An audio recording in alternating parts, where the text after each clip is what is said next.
And welcome back to another episode of Underdog Podcast.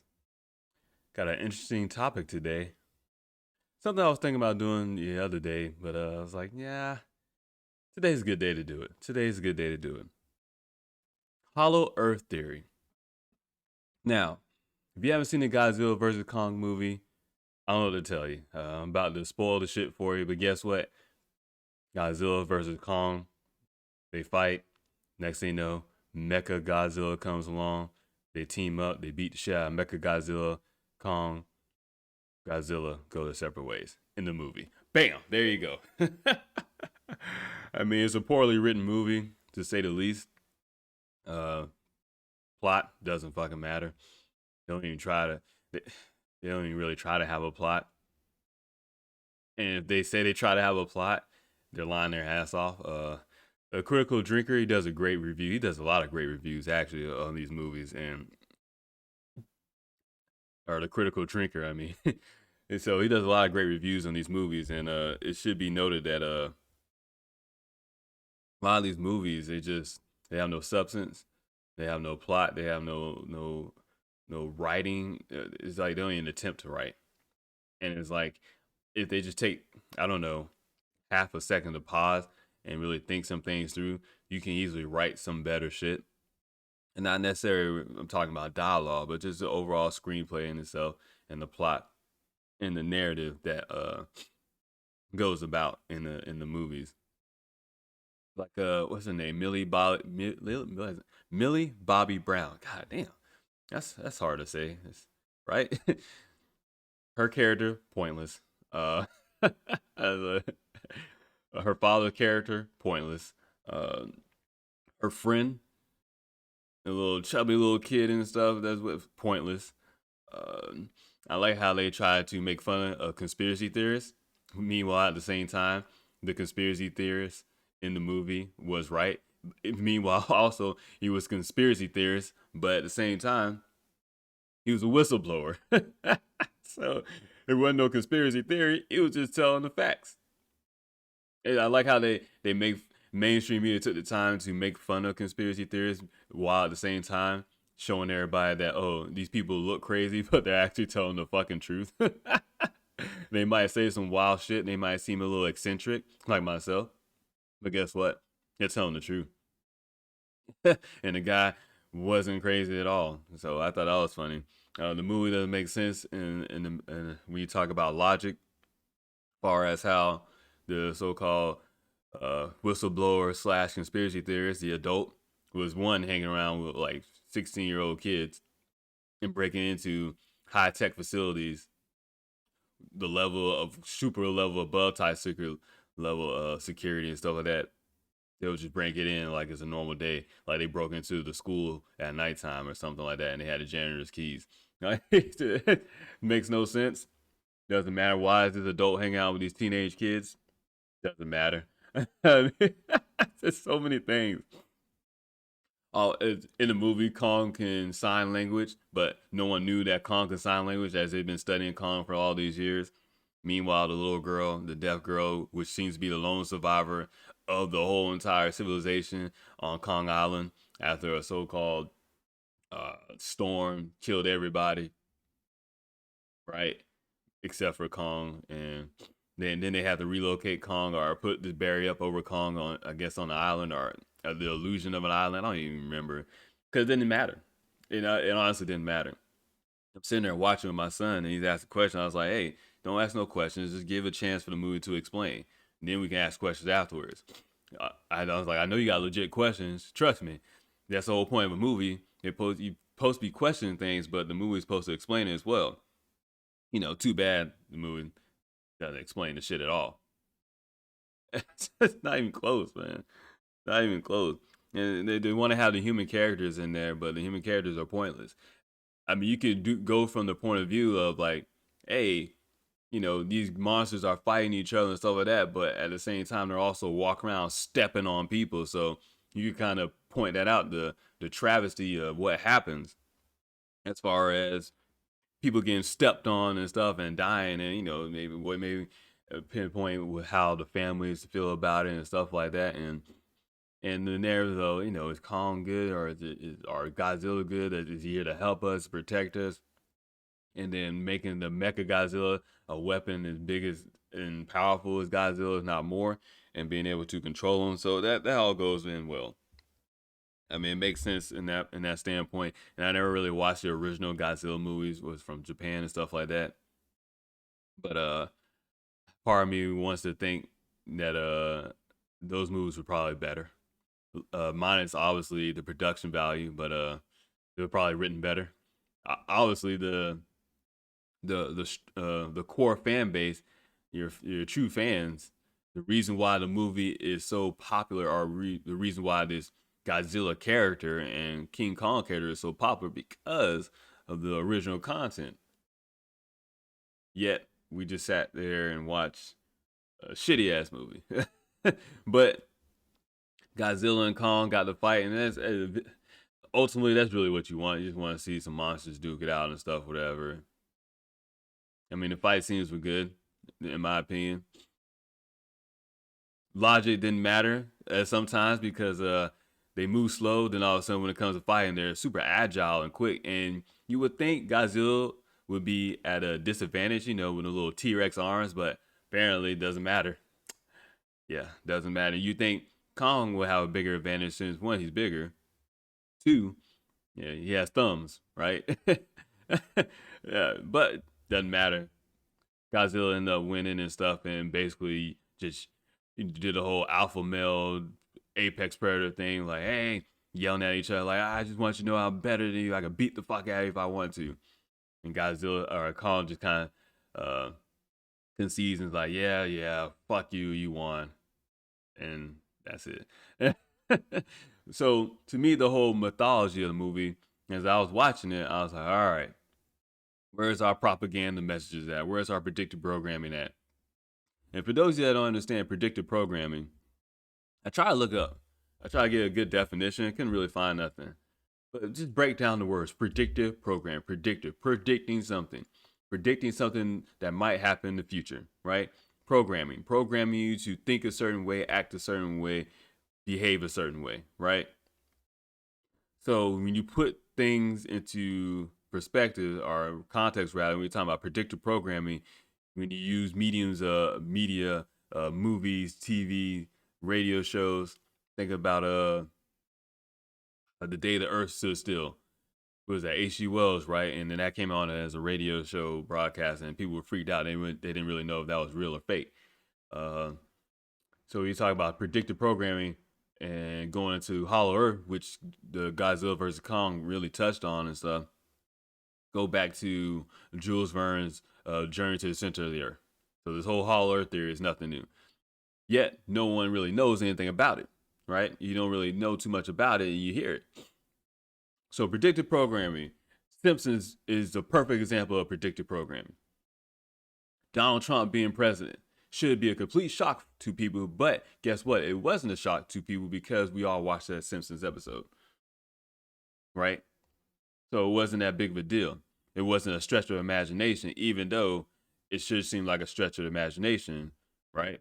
This movie actor, dude, real estate tycoon, businessman, decides to run for president and wins, right? That should be kind of catastrophic to our core in the sense of what we think of as reality.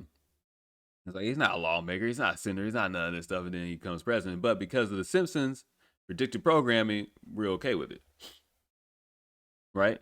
We're okay with it. But at the same time, we also can feel it as being ridiculous.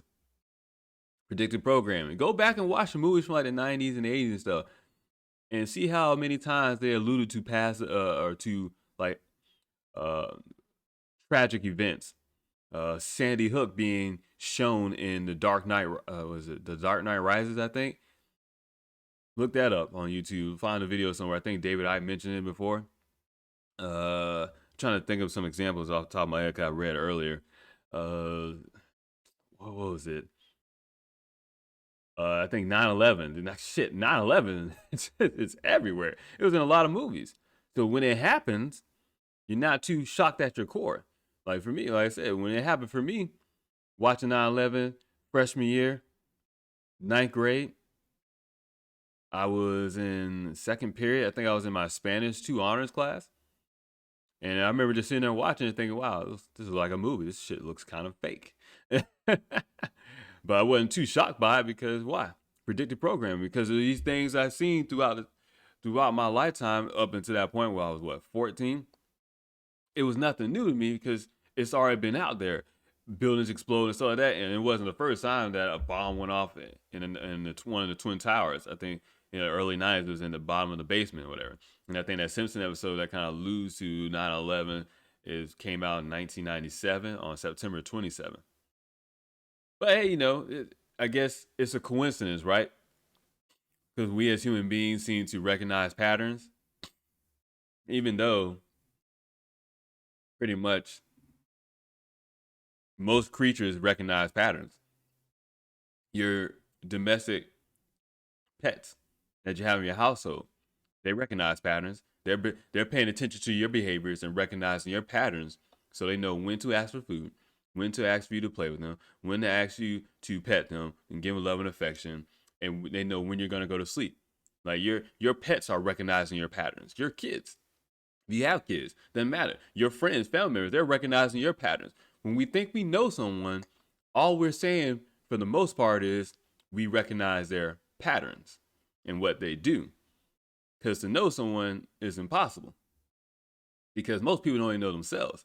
But what we do recognize are patterns. Guess what also recognizes patterns? Computer programs.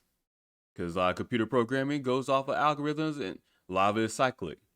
A lot of things are in a cycle going over and over and over. And then that's why you develop pattern recognition.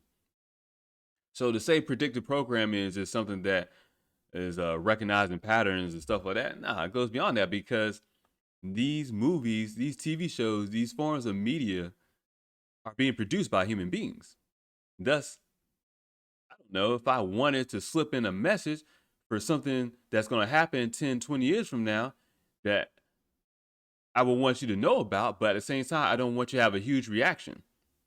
I'll throw in a movie. Whenever they give full disclosure or, you know what, Project Bluebeam, whatever, it doesn't matter. Say aliens come down right now. I mentioned this before. Aliens come down right now. What is everybody going to do? Not freak out. You will have people freak out, but a lot of us will be like, oh shit, Independence Day. Right? Oh shit, Mars Attacks movie. Right? Like, it doesn't matter. It doesn't matter.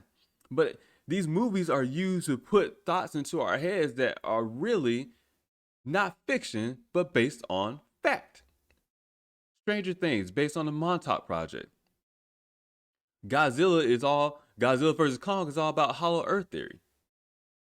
People never even realized hollow earth theory was a real thing and has been around for over 100 years. Obviously, today's topic, I'm going to show you how far back this shit goes. But hollow earth is a real thing. These are real theories. These are real works in science that people have talked about and been trying to discover. But for some reason, people don't take it seriously. They don't pay no attention. It's like, it's just stupid. It's just a movie. And it's funny because to me, that's a little naive to think that people will go through this whole entire process of creating a movie and creating a backstory and all this other stuff just for what, entertainment? Look at when movies were first made, especially in America. What was it about? Motion pictures, psychological warfare. And it's something I'll touch on whenever I decide to talk about Operation Mockingbird. But psychological warfare. Think about this. If you know, there's been studies and things and research done. You cannot just say aliens exist or something like that. It would shock a lot of people. It would turn a lot of religious, a lot of different religions around the world, turn them upside down for whatever reason. I don't know why. To me, that just justifies your religious deity even more if you want to go that aspect. I think the only people that'll be flipped upside down are your atheists, really. But for the most part, think about how can you have someone become aware of what's going on, but not such a drastic drop of information where it doesn't affect them Well, yeah, in a drastic way or in a dramatic way. Imagine if none of us ever heard anything about aliens, and all of a sudden one day, bam, aliens just pop up. Everybody freak out.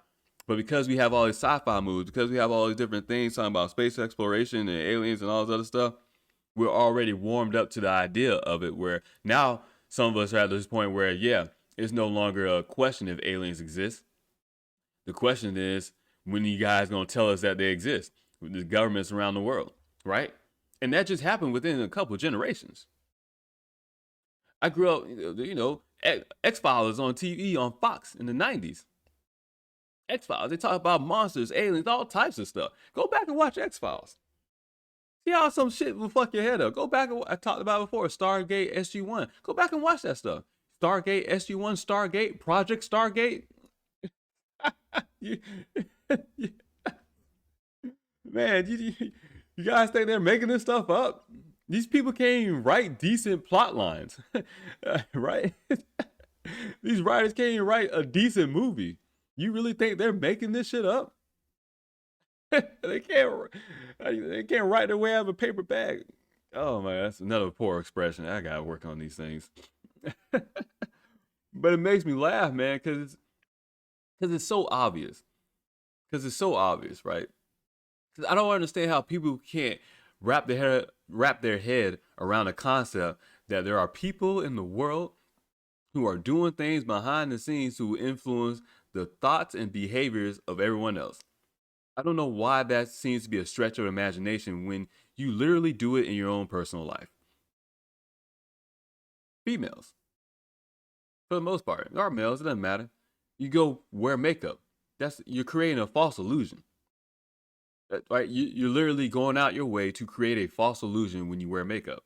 Yeah, it's not. I'm not criticizing or judging anybody. I'm just making a objective statement. When you do certain things to your body, your clothes. Are you wearing clothes based on the way you like, or are you wearing clothes based on what's trendy, what's popular? And if you're wearing clothes based on what's trendy, what's popular, guess what? I mean, this seems to be a recurrent thing. Then you're no longer dressing because the way you want to. You're dressing because you're being told to dress this way. It's it's not that hard, right? Right? I didn't wear Jordans until I became an adult because I don't even like Jordans. I don't like Michael Jordan, the basketball player, right? I don't. He's not even like a favorite basketball player of mine. I don't even like his style of basketball. I always loathe his style of basketball. I don't like it. To me, is selfish basketball. It's not a real team sport. I always like Pippen and Rodman better on the Bulls team. That's just me. That's just me. Yeah, I wear a pair of Jordans. Why is that? Is it trendy? Is it popular? Or is it because it's just my choice? Actually, it's because of a little bit of all. Because it's trendy, it's popular. And because of that trendy, because of that popularity, there's more production of those shoes in different colors. So now when I get a pair of Jordans, it's just because of the colors, not necessarily because of the design. But at the same time, you see enough images of those, at some point in time, you will like one or two pair of those. Even if you don't really necessarily think you like the design, it's just because it's out there. You can easily program people. Like it's not that hard. I talk about all the time. You can easily manipulate people. In fact, we already do it to each other on a daily basis. My cat tries to manipulate me anytime she comes up, rub up against me and stuff. She's trying to talk in a manner, right? A high pitched voice. So they say that they're trying to mimic the sounds of a baby. Like, how more manipulative can you get? Yet my cat is able to understand that she knows how to manipulate me and try to program me to do certain things at a certain time. So you're telling me no one can put shit in the movie? Why is Steve Munchin, the ex-Secretary of Treasury, producing movies? Why does CIA help out on movies? What was it? The CIA helped out on the James Bond films? That doesn't bother anybody? You don't tell me that's predictive program? You don't tell me that's trying to brainwash people to become, I don't know, super secret agent spies? You tell me you never thought about being a full like a cool ass super secret agent spy, right? Movies. Movies. Think about the things you wanted to become in life when you were a kid. Where did you see it at first? Was it on TV? Did you see an image of it? And you thought, oh man, that's cool. That looks like something I would do. Commercials do it all the time. Advertisements do it all the time. They try to sell you an image.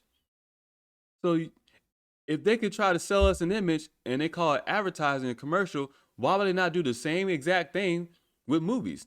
Trying to sell you an image, predictive programming to get you used to an idea. So when that information comes out, it's no longer a shock or to your core. And then can nobody say, oh, nobody ever told it. We all keep saying, oh, the government's not going to tell us anything. They're lying to us. They're lying to us. Actually, they're telling you everything. Just no one's paying attention. And no one's listening and no one's thinking for themselves. No one's critical thinking the information that is being presented to you. So you can't say, oh, the government didn't tell you anything. You haven't noticed all the stuff I talk about on the podcast and even some of my content on my YouTube and Odyssey channel. I'm talking about the government. I'm making fun of the government. But at the same time, I'm making fun of the audacity that they have just to throw all this information out there, knowing it's false and fake. But at the same time, they know nobody's paying attention to it. So it doesn't matter. So you can't say that, oh, like as far as the CDC, the double masking study, bring that up again. Like, what if they come out and say, oh, we were wrong about the mask and stuff like that?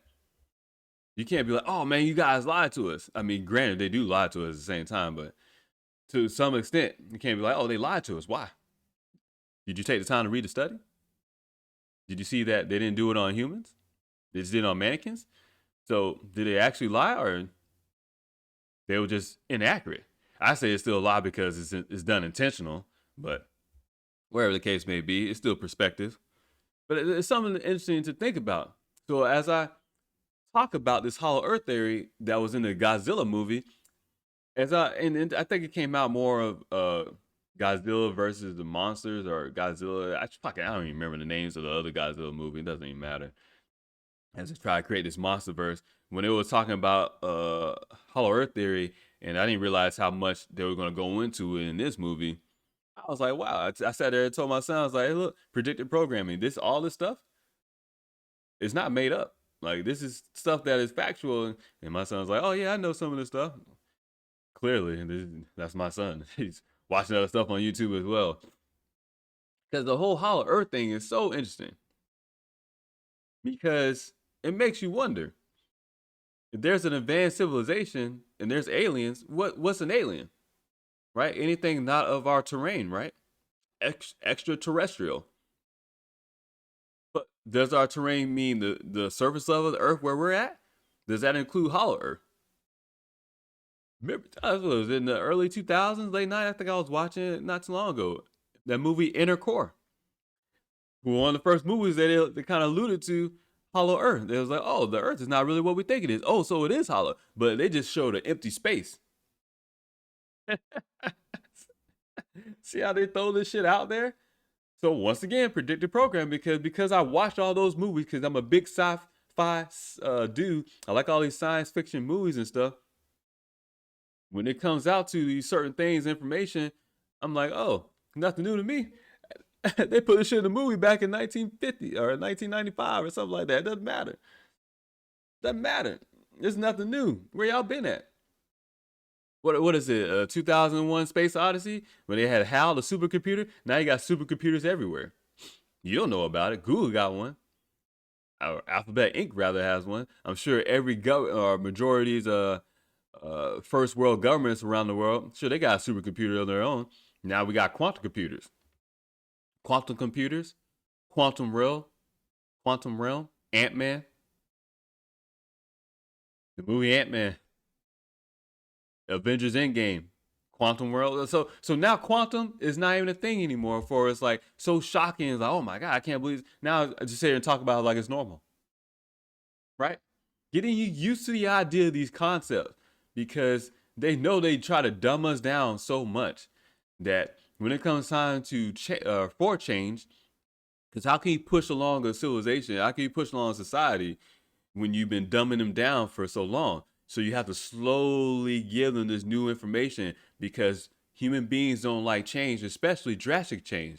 So you got to gradually give out the breadcrumbs of information so you can slowly accept it. It's funny because it's the same thing you do to kids. You slowly give them a little bit of knowledge and facts, and that way, when it comes time to giving them the full truth, it's not too much for them to handle. So there's a group of people in the world that seem to treat the rest of us like we're children, like we're incapable of handling this. And to be honest with you, I don't even know if I disagree with them at times. I don't even know if I disagree with them at times because a simple social experiment: someone goes into a store last year, takes a bunch of toilet paper, and next thing you know, there's a toilet paper shortage around the country. And it's like, wow, I didn't realize so many people were shitting and wiping their ass. Because there was never a thing like that before. Hell, I think it still kind of goes on where ain't no toilet paper. It's like, why are you stocking up on toilet paper? I'm sorry, if the world is about to end or something drastic is about to happen, wipe my ass is the least of my concern. Now, you can use a rag, wash the rag out and stuff, you'd be good. Actually, if you pay attention to your diet, your shit wouldn't be so bad and smear all over your butthole anyways. It would just come out in one solid piece because you got enough fiber and grains and stuff like that. You drink enough water. Yeah, that's disgusting, right? But it is. It's a facts of life, man. But yeah, this is kind of a little intro before we get into this because oh man, we're gonna go down this rabbit hole. And you know, I don't want to call it a rabbit hole. We're just gonna take a trip to Hollow Earth. Like I said, when you think the whole flat Earth theory thing, to me that, like I said, it was disinformation. Because if you think about Hollow Earth and stuff, then it's like, oh, you think the Earth is flat? Two ends of the spectrum. Is the Earth flat or is it round? Universal law of polarity. You got two ends of the spectrum, right? But guess what? It's somewhere in the middle somewhere. We don't know what the size of Earth is. I think Neil deGrasse Tyson said there's a egg shape where it's more narrower at the in the middle of near the equator. But then at the same time, I heard that the poles, North Pole and South Pole, is a little bit flat. Because I think it goes to the same thing on Mars. It's funny how Mars has like a Arctic pole too as well, right? Makes you wonder which came first, Earth or Mars. But that's a whole nother theory as well too. Tons of stuff to go with. Here's a video from History Channel. It's one of the episodes of Ancient Aliens, and it says posted on 2019, but I'm pretty sure this is way older than that. And to be honest with you, I don't even know how I got into Hollow Earth. I don't know where I heard it at first. I was always interested in conspiracy theories because to me it was like science fiction until I started to realize, oh shit, this shit ain't fiction. There's a little bit more to this stuff. This is not fiction. This is based on some facts. In fact, this is based on a lot of history because we're gonna touch a little bit about Agartha as well, which goes back, I think, a Buddhist mythology, or if you want to say mythology, something like that. I'm just gonna let this video play. I'm gonna stop and pause and talk like I normally do. I'm not worried about copyright because no matter what the fuck I do, I'm gonna get copyright anyways. Which it still blows my mind because I'm like, is the algorithms picking up the copyright? Because why? And at the same time, by now I probably have someone assigned to my YouTube channel. That's what I'm thinking.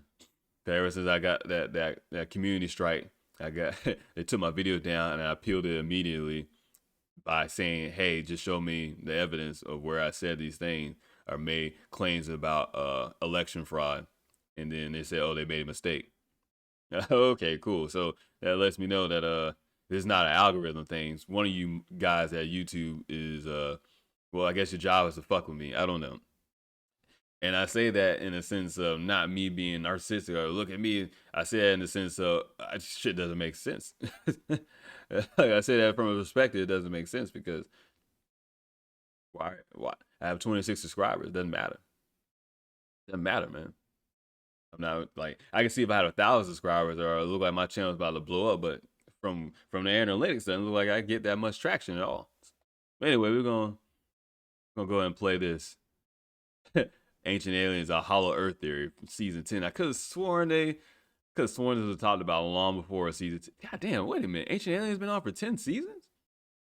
I'm pretty sure the first couple of seasons was about it. The rest of the time, it's just probably been disinformation. June 13th, 2014.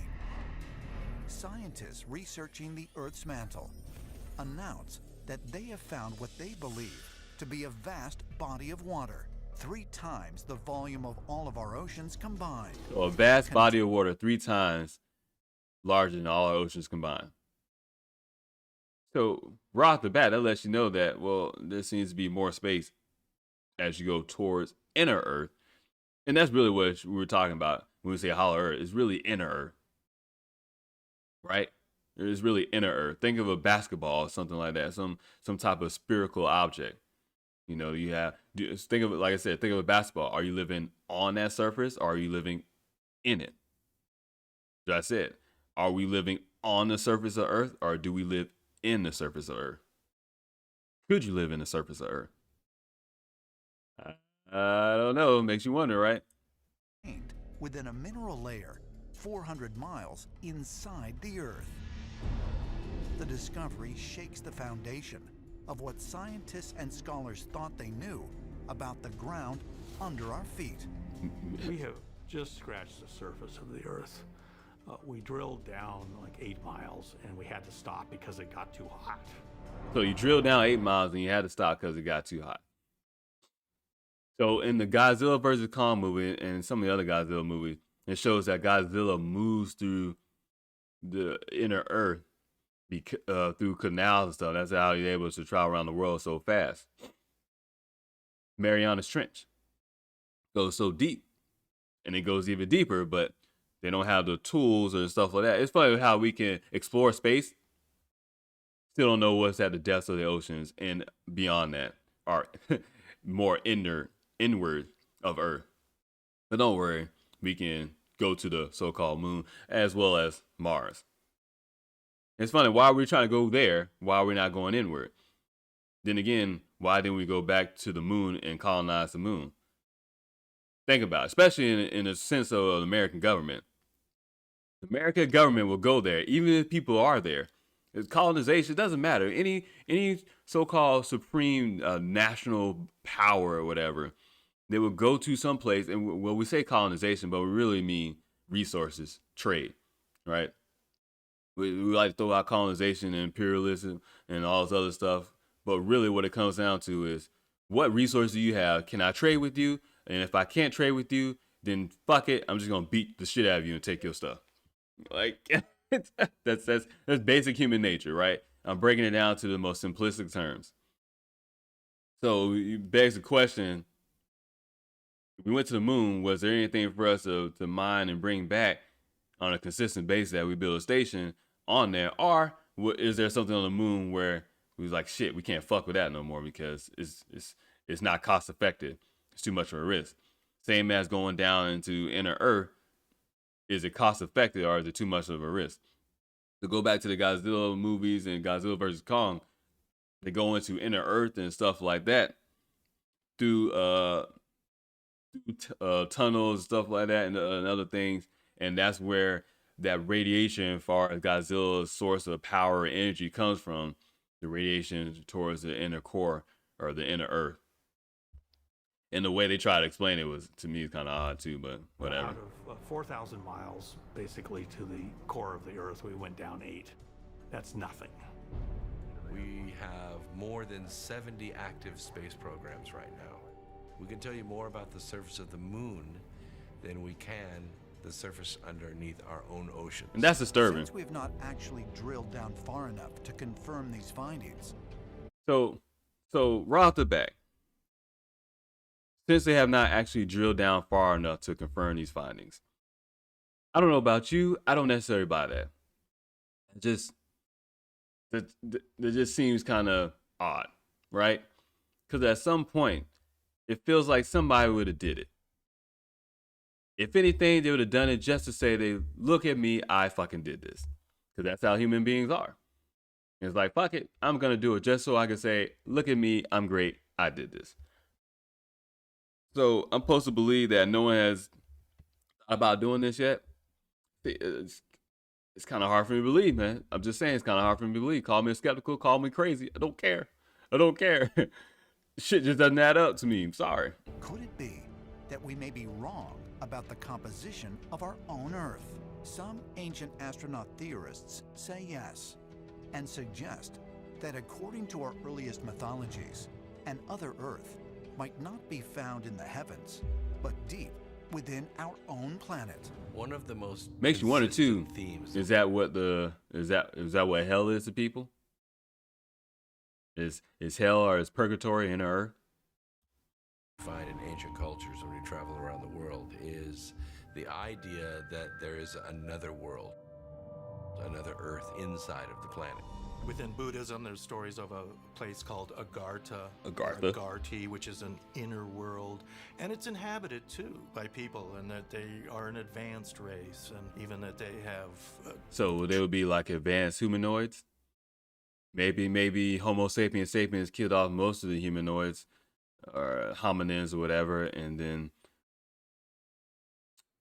we got left with the top level surface, and the other ones went inner Earth, and they were at a place where they were able to evolve faster than us. To me, anything's up for grabs.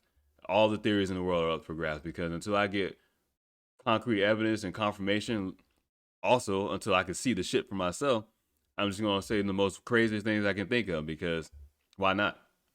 Why not? Because the explanation that they give us is always some stupid shit. It's like, oh no, you're just seeing it wrong. Whoa, that's not explanation, man. That's not explanation. Oh no, you're just making this up. No, that's not an explanation either, because the information that you're providing doesn't make sense. So now you want to say I look foolish because I'm sitting here trying to critical think and figure out some things because the things you said don't make sense. It's not my fault. You said this shit. It doesn't make sense. Trains and vehicles that are moving through this inner Earth. Is it possible that an other Earth can be located within the confines of our own planet? I mean, think about it. Historically, underground realms were not relegated to mere mythology. Well-respected scientists and mathematicians have long speculated about a theory that became known as Hollow Earth. The scientist Edmund Halley is most famous for Halley's Comet. He was also very interested in the Earth, and one of the challenges was trying to figure out what was the real structure of the inside of the Earth. He had a fascinating theory of not just a hollow Earth. So Halley's Comet. The guy discovered Halley's Comet. Have you ever heard that before?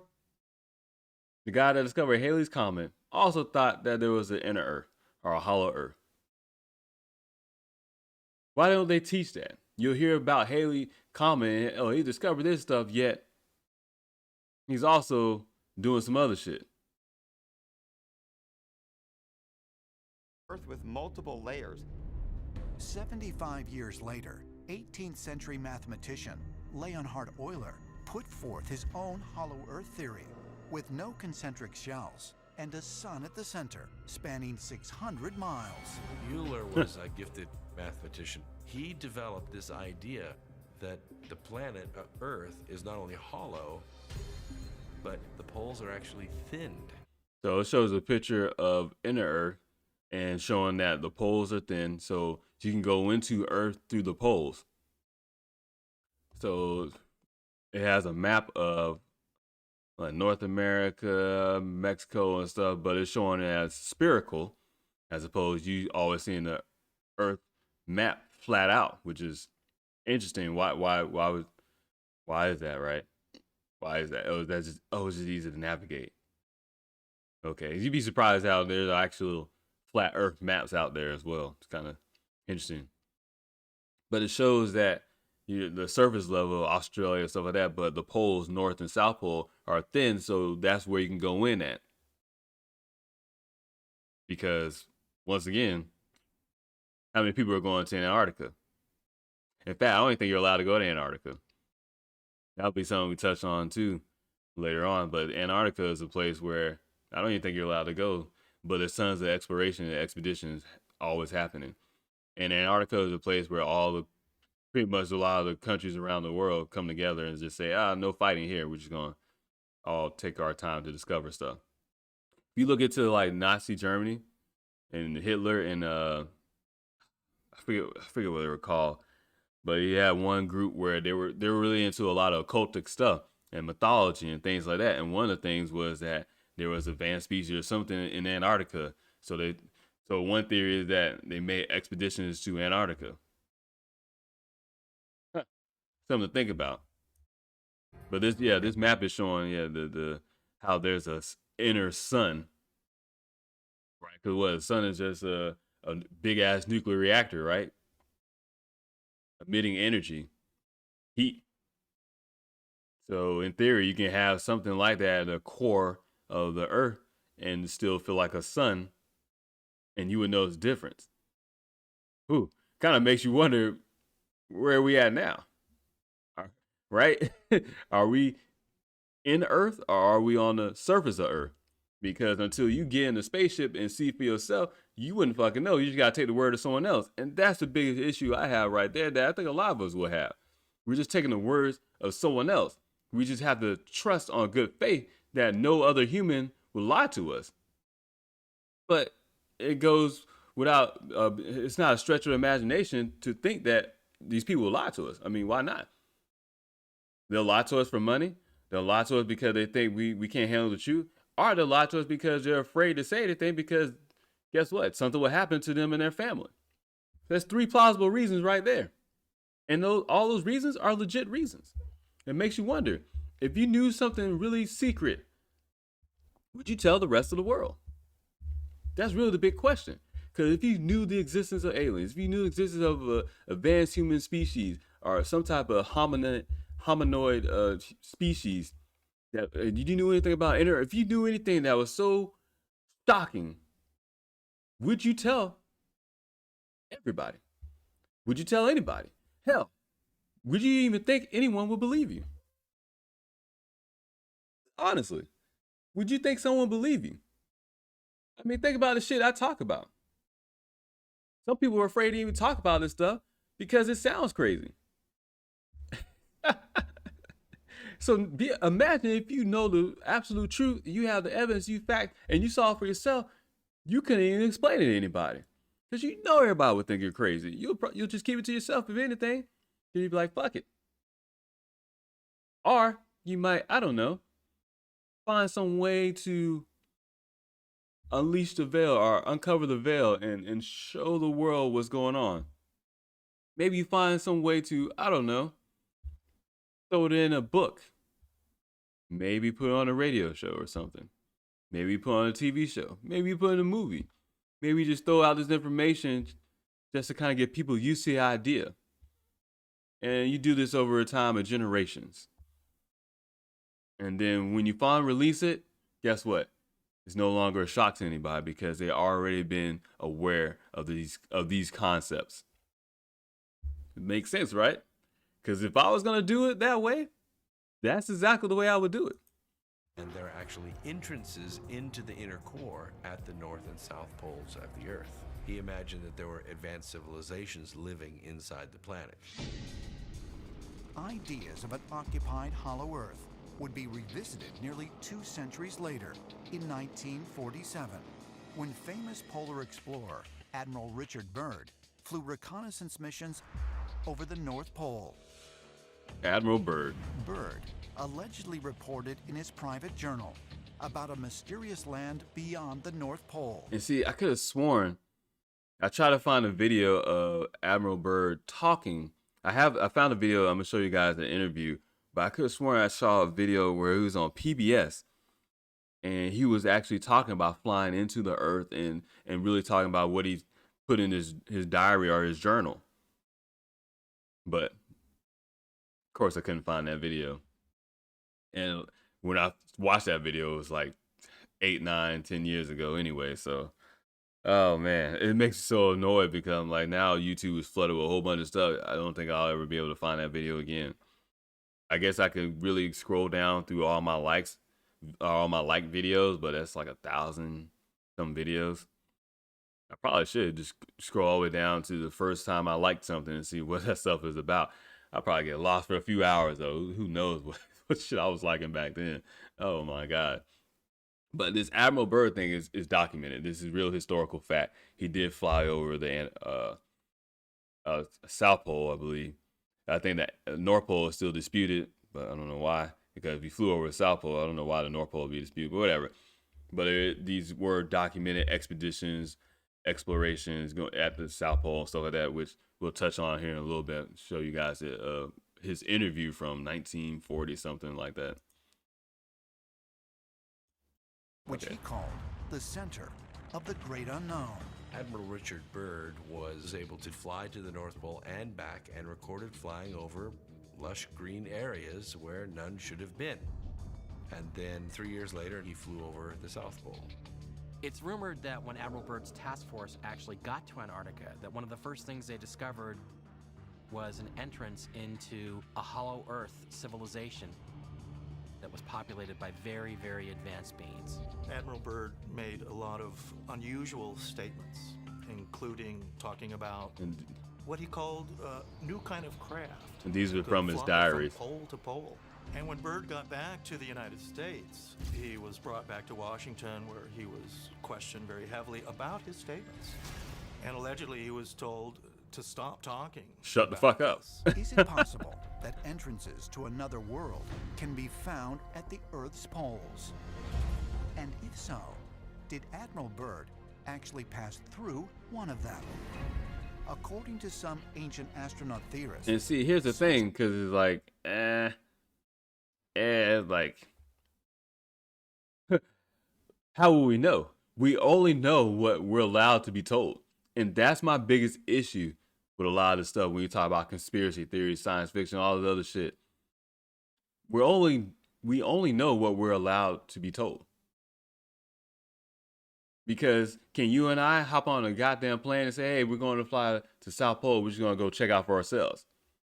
See what happens. See if you don't get shot down or something like that. If you ain't able to make it that far, who's going to give you clearance? What tower is going to say, yeah, you're okay, you can fly down there. Right? Say I want to, I think it was a movie with Billy Bob Thornton was the astronaut farmer, and he wanted to build a spaceship, a rocket on his farmland and stuff and go up to space. And I never even watched the movie, so I don't want to say too much about it. I obviously don't know what I'm talking about since I didn't watch the movie. But in my mind, just the thought of that alone, what would happen if I say, hey, I'm just going to take my money and not know Elon Musk style and build a company, Tesla, around it, when you're really just stealing someone else's idea, like, Nikola Tesla, but whatever. I'm not going to talk about that. Say I'm just a regular billionaire, private billionaire, made my money on doing whatever. Hell, say I made my money on cryptocurrency. I'm a Bitcoin billionaire. And I'm like, you know what? I'm just going to build my own rocket ship and fly to space. Hire a couple pilots to do it for me.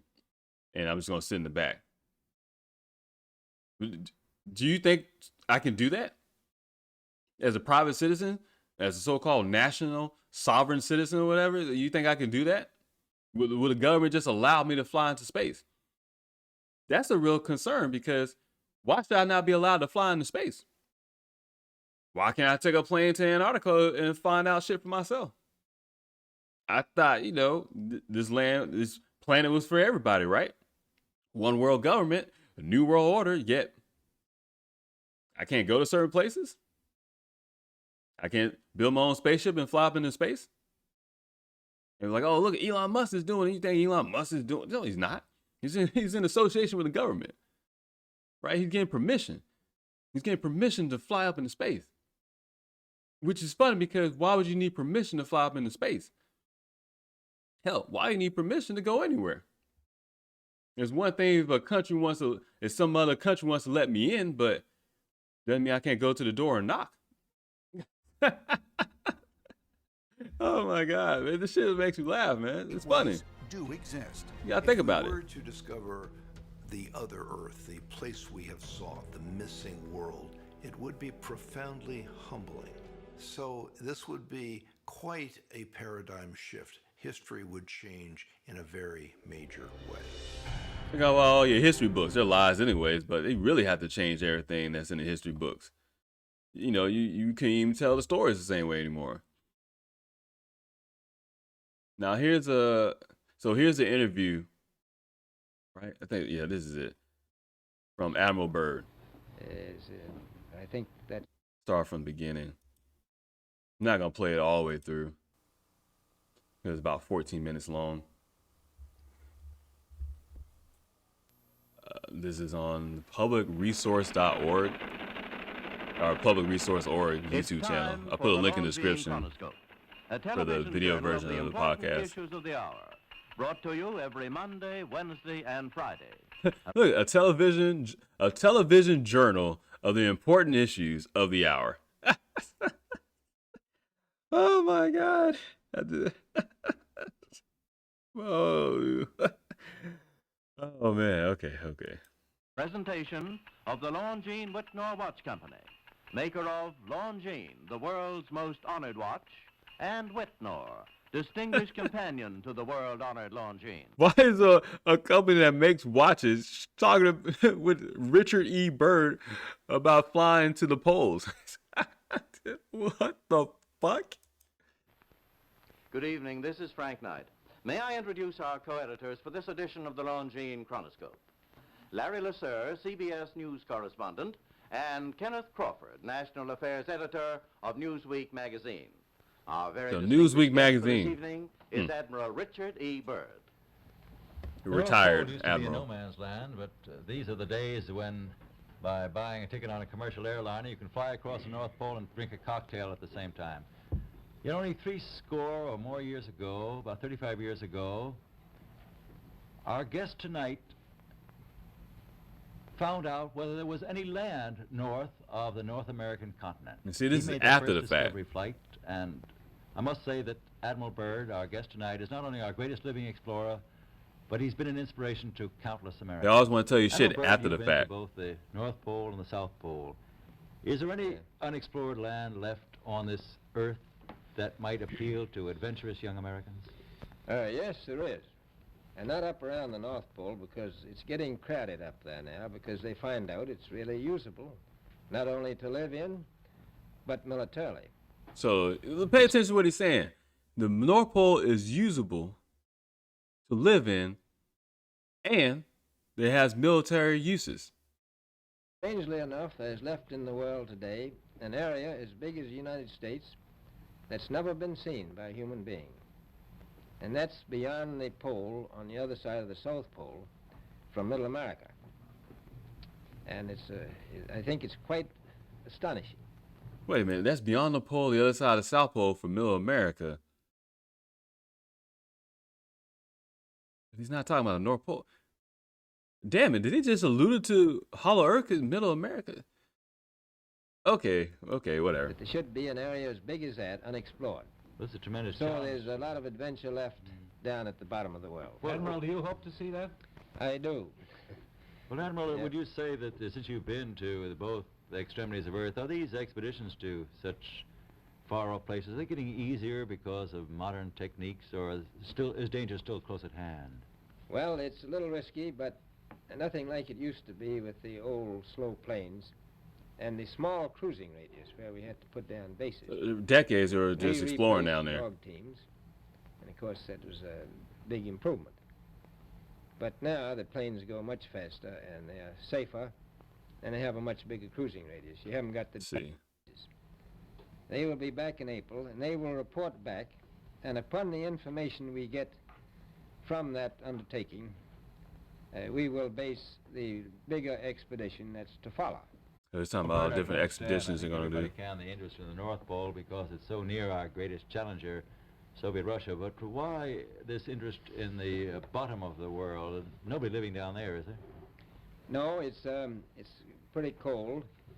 There's only one permanent resident, that's the emperor penguin. The little ones live further north.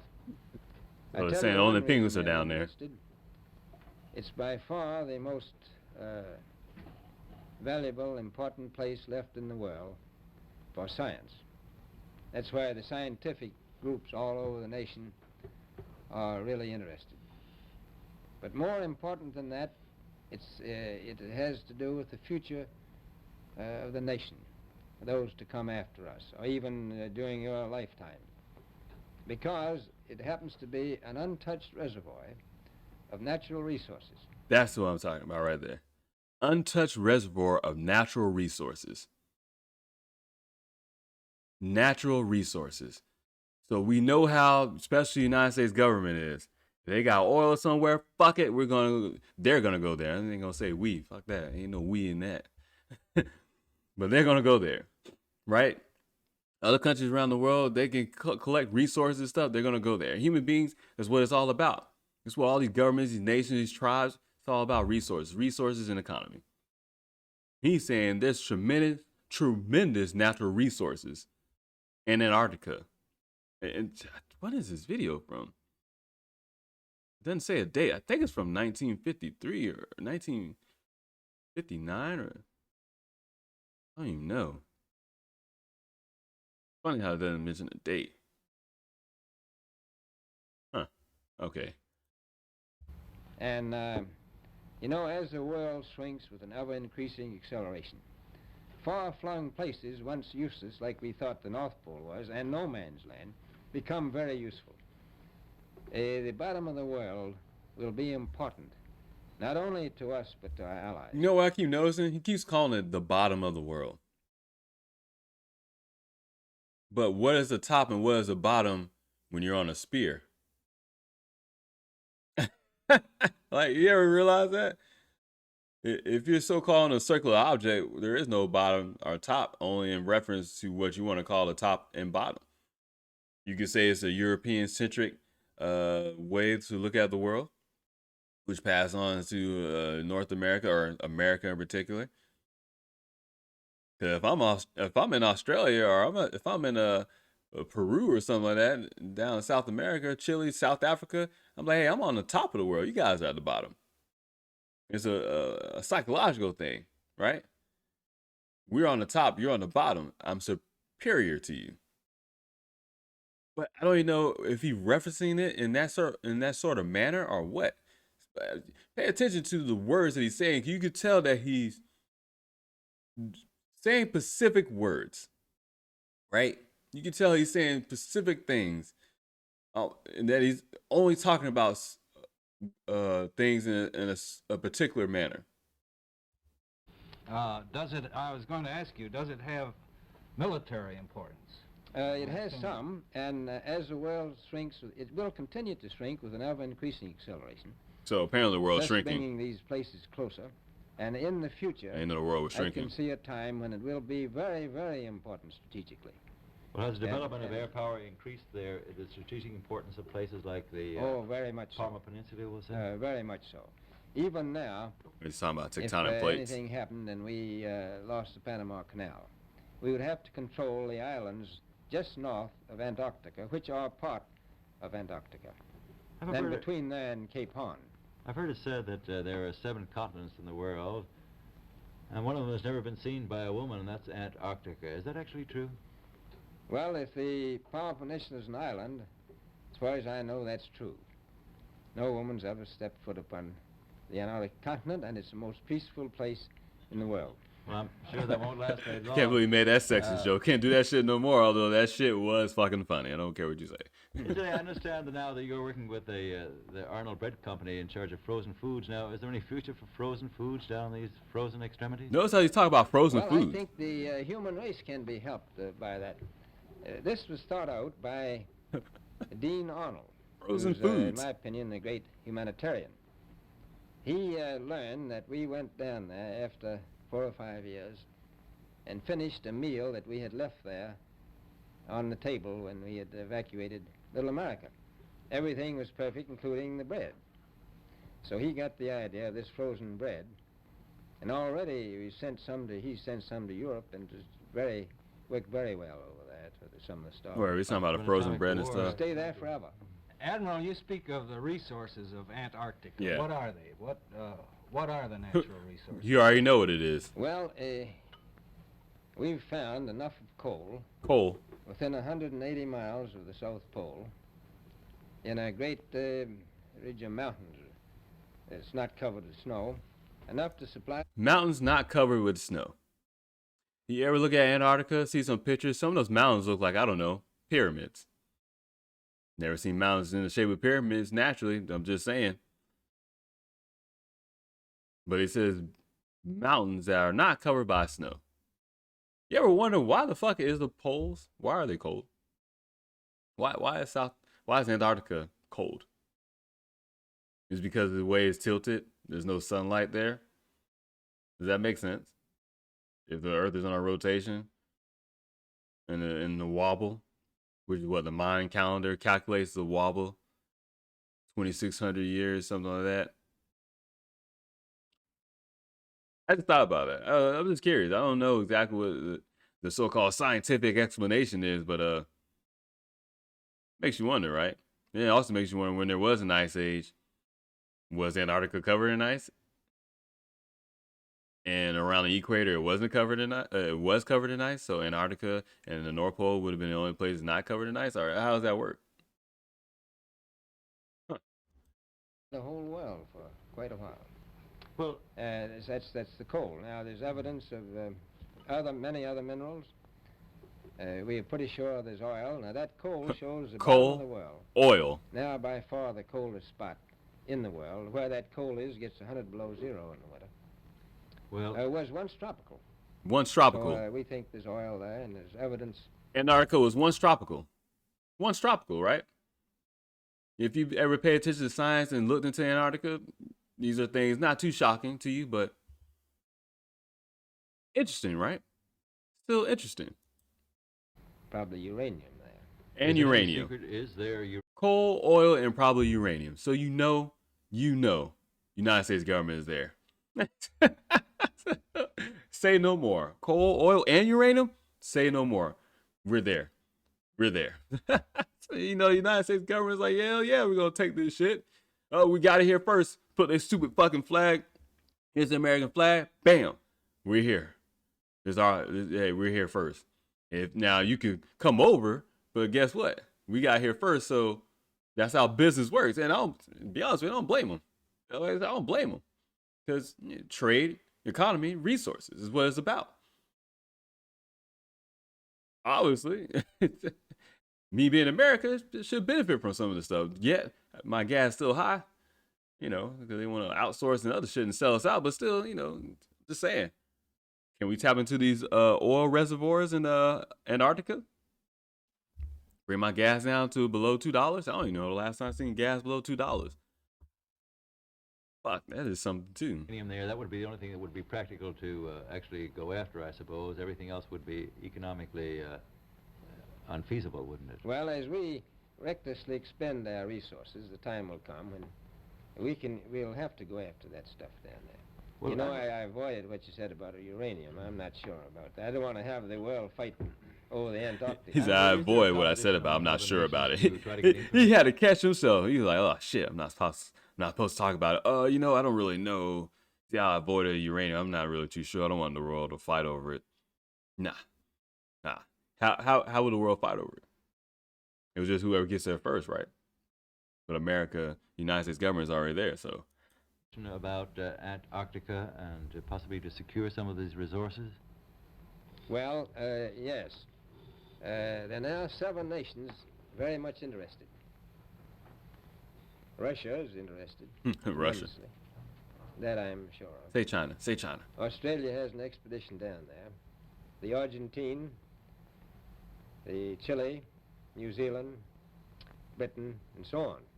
Now, you can understand all those people countries down there being interested because they live down there. The New Zealanders, the Argentinians, the Chileans, and Australians. And so we don't do much about claiming anything. Admiral, you mentioned... We don't do much about claiming anything. Now, when's the only time you see everybody come together? When there's a greater existential threat, right? I'm pretty sure I said that word wrong, but you get what I'm saying. When there seems to be what? The enemy of my enemy is my friend, right? It seems like, oh yeah, we can all be at odds, but whoa, no. We gotta come together because there's something even greater than you guys. So I need y'all help to take this on, this other threat. You retired U.S. Navy Admiral Richard E. Byrd.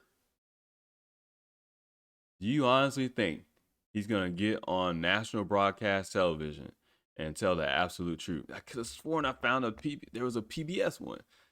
This could have been probably broadcast on PBS at the time as well, but and then I could just be mistaken and remembering it wrong. I don't know about that. That's not something you really remember wrong, but doesn't matter. I can't find a video, so until I find it otherwise, I just remembered it wrong, made some shit up. Yeah, but it's funny because his secret diary does say those things. And the video I watched wasn't a narration; it was him talking. But it wasn't this one though. And there's other videos and clips and stuff, but I couldn't find that one I was talking about. Sound a little crowded. Are there that many expeditions now there or en route there? Well, you know, as I said, it's the most peaceful place in the world, but I don't think it will be for long because of this intense interest on the part of other nations and this nation. So he thinks we will fight over it. Expedition is a thing of the past, or at least he's saying we think we'll fight over it. This latest expedition now. He talks about expeditions and stuff, or physical courage, or is it? He's talking about sheer equipment. What do you need most in his expeditions? Loyalty was by far the most important trait. So you need loyalty. The British told me that when I first went down in 28, that I couldn't possibly get through the winter night without a mutiny if I took more than 20 men. But to serve Larry LeSueur Let's see what else he and says. Kenneth Crawford. Our distinguished guest was Admiral Richard E. Byrd. 10 years of... Oh, they're going to sell their fucking watches. But that's to me that's interesting because here he is right on TV. And for whatever fucking reason, Longyear's Chronoscope Watches is doing a TV show. I don't get that. I don't know, whatever. But even here on the side, you can see the hidden world beneath the Arctic ice sheet. That's a TEDx talk. There's another TEDx talk explaining, or someone was talking about the whole Hollow Earth thing. It might not be as crazy as you might think it is, wherever the person was saying. I think it was a female.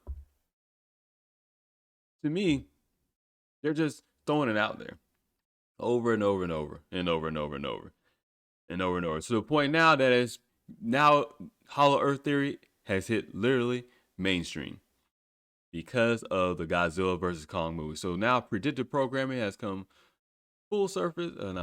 Full surface. Now it's bam, right in our face. Predictive programming, Hollow Earth theory. Now we're all going to be paying attention to Hollow Earth and start questioning, hey, what the fuck is going on this planet? Sometimes we get so caught up in space and Mars and the moon and what we think space is or what they tell us space is, a bunch of lies that they say.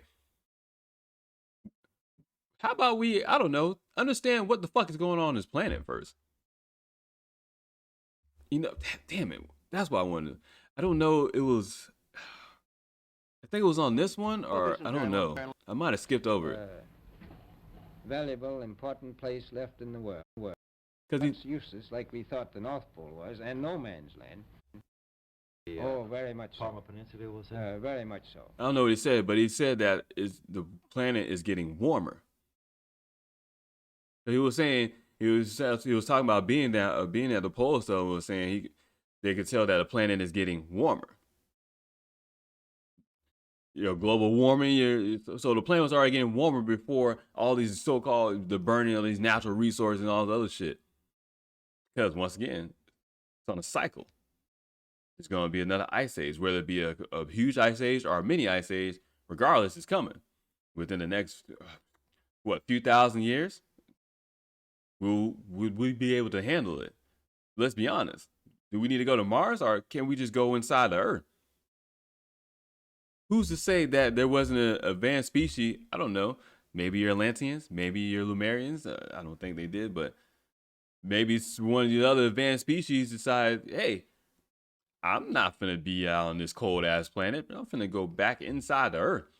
And then at some point they come up and say, oh shit, there's people up here.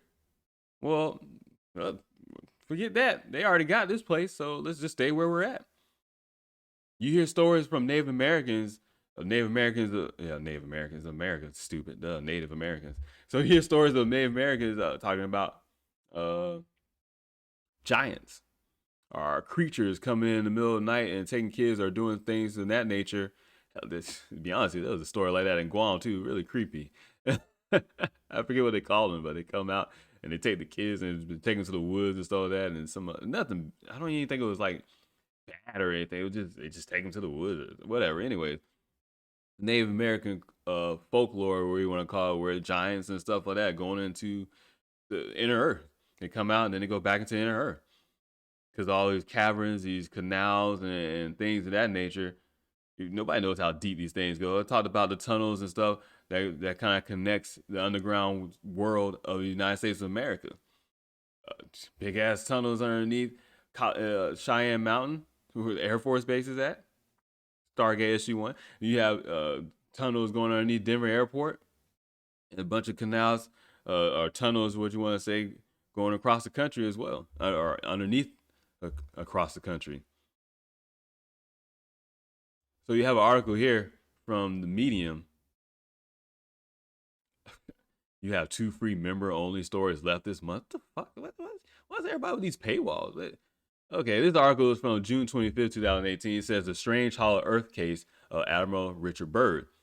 It kind of goes on to talk about it. It says, here's a quote from Admiral Byrd. There comes a time when the rationality of men, I believe it's from him, when the rationality of men must fade into insignificance and one must accept the inevitability of the truth. I am not at liberty to disclose the following documentation at this writing. Perhaps it shall never see the light of public scrutiny, but I must do duty and record here for all to read one day. In a world of greed and exploitation of mankind can no longer suppress that which is true. So, Medal of Honor recipient Admiral E. Byrd allegedly wrote his encounter with a lost civilization in Antarctica, according to Hollow Earth theorists. I don't know why they had to say it like that. I mean, why can't it just be scientists or theorists or just theorists or whatever? Byrd met ancient race underground in the South Pole. How was this left out from Byrd's mission, Operation High Jump? Could it be one big hoax conspiracy theory? Blah, blah. It says, according to Byrd's diary, the government ordered Byrd to remain silent from what he witnessed during his Arctic assignment. I mean, let's be honest. That's exactly what happened. Like, once again, it's not a stretch of imagination for that.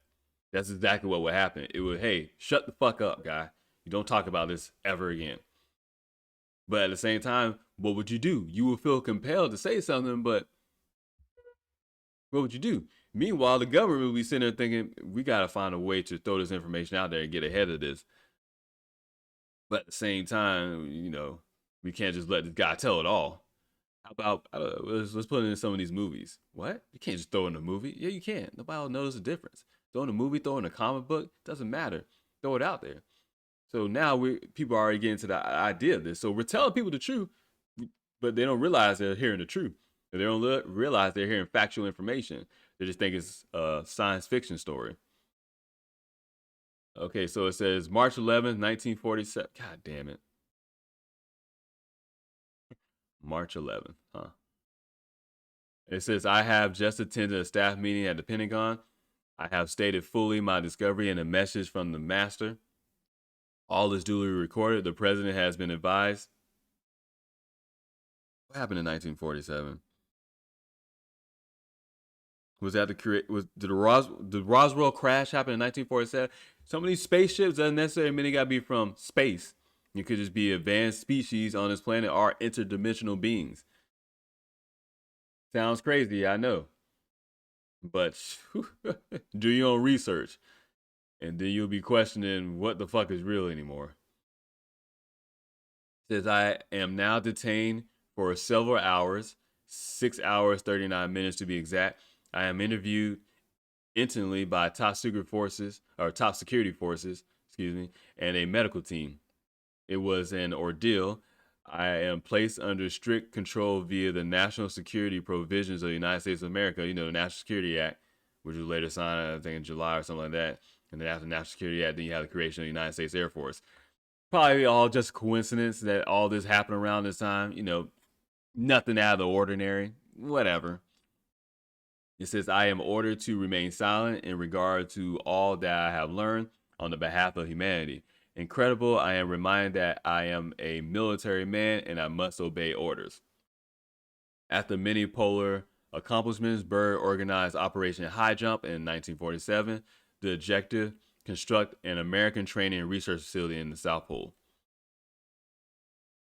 These are some pictures from Operation High Jump. There's some equipment being up there in the South Pole, being up there, being down there, whatever direction you want to go with. Now this, okay, so it says some say the American government sent their troops to the South Pole for any evidence of the rumored German base 211. Nazis were fascinated with anything regarding the Aryan race. They traveled all over the world, including Antarctica, to learn more of alleged origins. Which I still think that's kind of a cover of Aryan race type shit. But it says the Germans did make their mark in the South Pole, like I told you. However, what they have discovered doesn't compare to what Byrd recorded in his diary. Agartha, Antarctica's secret. So here's a map of Agartha. It has Admiral Bro's flight in 1947 flying into the North Pole. Apparently there's clouds and atmosphere and stuff down in there. It says a land of advanced races. There's a so-called central sun. There's forests. There's a spaceship base to and from other galaxies. A rainbow city. Mountain higher than on outside. Other mountains higher than on outside. Huh. Right? Right? This is all interesting, right? Because guess what? In the Godzilla vs. Kong movie, this is how they do. This is what they show. This is what they show. So is art imitating reality? Because this goes back for 1800s. Actually, before that, we're talking about with Buddhism and the city or the place of Agartha. It says the city of Shambhala, cave city, semi-advanced race. Man-made tunnels that go from the inner earth to the Pyramid of Giza. I understand that the Pyramid of Giza got a lot of tunnels going deep down, right? Just saying. And we know there's another ocean bigger than the ocean on the surface level of the earth anyways, because you know what the so-called scientists say. It says Mount Apamo in Italy. Isn't that Pompeo? Whatever.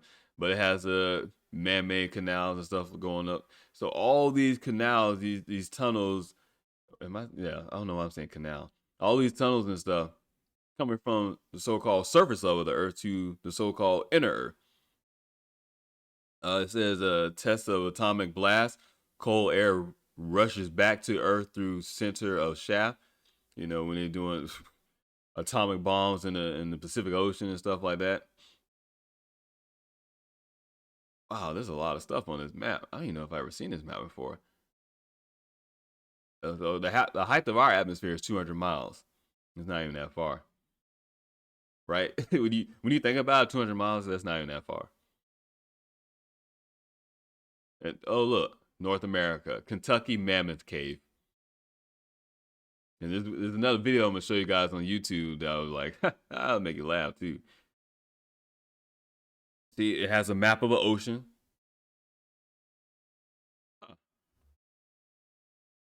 It says center of gravity 400 miles down. And volcano and stuff like that. It says for thousands of years, people all over the world have written legends about Agartha, sometimes called Agartha or Agarthi, the underground city. Did Byrd find it? Agartha, Agartha. He said he met, quote, the master, the city's leader, who told him of his concerns about the surface world. It says our interest rightly begins just after your race exploded the first atomic bombs over Hiroshima and Nagasaki, Japan. This goes on too as well when you hear some theories talking about how more aliens started to visit once we started to acquire nuclear weapons because they're worried about, well, us having nuclear weapons. Hell, other countries are worried about us having nuclear weapons. North America, we're all worried about each other having nuclear weapons. We don't even want Iran to have nuclear weapons, right? So imagine an advanced species or even a species on par with us. Guess what they're thinking?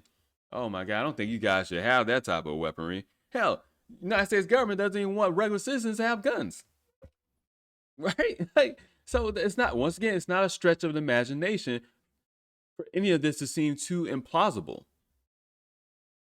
It says it was that alarming time we sent our flying machines, the Flugerads, Flugelrads, what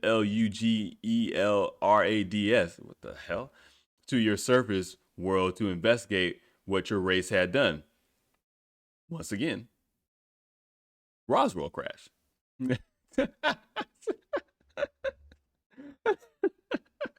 Oh my God, man.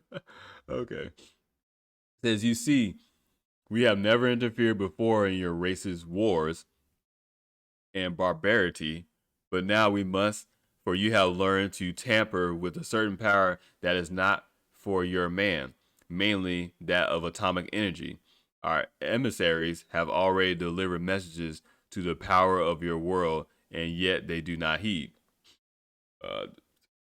Something that's been talked about too, as far as presidents knowing information, speaking with aliens. What a good disinformation campaign, right? To get everybody looking up into the stars, into space. Meanwhile, nobody's looking underneath their damn feet, right? Isn't that kind of a good disinformation campaign? The oldest trick in the book. Look this way because I really don't want you to look at this way. Pay attention to this hand because I don't want you to know what's in this other hand. So apparently the government knew about Agartha before Byrd. According to the master, places such as Tibet, the Great Pyramid of Giza, and the North Pole all have tunnels leading to Agartha. What else did the master teach Byrd? What about the rest of the Operation High Jump crew? Blah, blah. So it goes in all these books and, whoa. What books are these? So you got Kingdom of Agartha, A Journey into the Hollow Earth by Marquise Alexandra Saint Ives de la, I'm not saying that. Wait, whoa. Richard Byrd wrote some books? Of course he did. Why would he not? The Classic Polar Adventures, Discover the Story of the Second Byrd Antarctic Expedition, Exploring with Byrd, Episodes of an Adventurous Life, Little America Aerial Exploration in the Antarctica. So it's documented. Government talks about it. Richard E. Byrd Jr., Richard Evelyn Byrd Jr. wrote books about it. Meanwhile, they make a movie called Godzilla vs. Kong and throw in a hollow earth theory, and no one pays no attention to it. These guys ain't creative. They're just taking shit from real reality. I mean, that's really what the best stories are from. The best stories, the best writers, or whatever, they just take stuff from reality. Why? Truth is always stranger than fiction. I don't even think you can make some of this shit up if you tried to. Unless you was on like LSD or maybe you was taking DMT or something, you decided to pull some shit out of your ass after you seen a couple of hallucinations. And it's like, oh, look at me. That's like with Stephen King. I don't necessarily trust what the fuck he be writing, man. Hey, man, I don't know who he talking to, but some of the stuff he be coming up with kind of wild, bro. Just saying. You have the Missing Diary of Admiral Richard E. Byrd, which it doesn't say who it's by. It says A Smoky God, A Voyage to the Inner World by Walter George Emerson. A World Beyond the Poles, Physical Continuity of the Universe by F. Amito Gianni. So this book's out there. It's, once again, Jules E. Verne, Journey to the Center of the Earth. Hell, Journey to the Center of the Earth is as big as a hollow earth theory, right? Movies, right thrown into your face, not paying attention to it. But look how it hits mainstream. So this is an article from Stars Insider, but it's posted on MSN website. So there you go, Microsoft, Bill Gates. It says learn about the bizarre hollow earth theory. So this is September 24th, 2020. Yeah, okay, it's a slideshow. But it has different pictures, different some of the maps we already saw of a centralized sun and a bunch of land mass and oceans, stuff like that. I don't even think I can wrap my head around how it would even look or how it would even appear. And even in the Godzilla vs. Kong movie, they try to touch on how the gravity would be there, but I'm starting to question gravity. I know I sound crazy, but I'm starting to question gravity. Because once you start thinking about space and you start thinking about the moon and all that stuff, then you start questioning, okay, what the fuck is gravity? And then, and really because of looking for molecules or that are particles, rather subatomic particles, the Higgs boson particle or the God particle, what gives mass or what gives particles is mass, is another subatomic particle or something like that. And then make you think about gravitron, a gravitron particle or something like that gives it gravity. I just been thinking, I've been questioning gravity recently, right?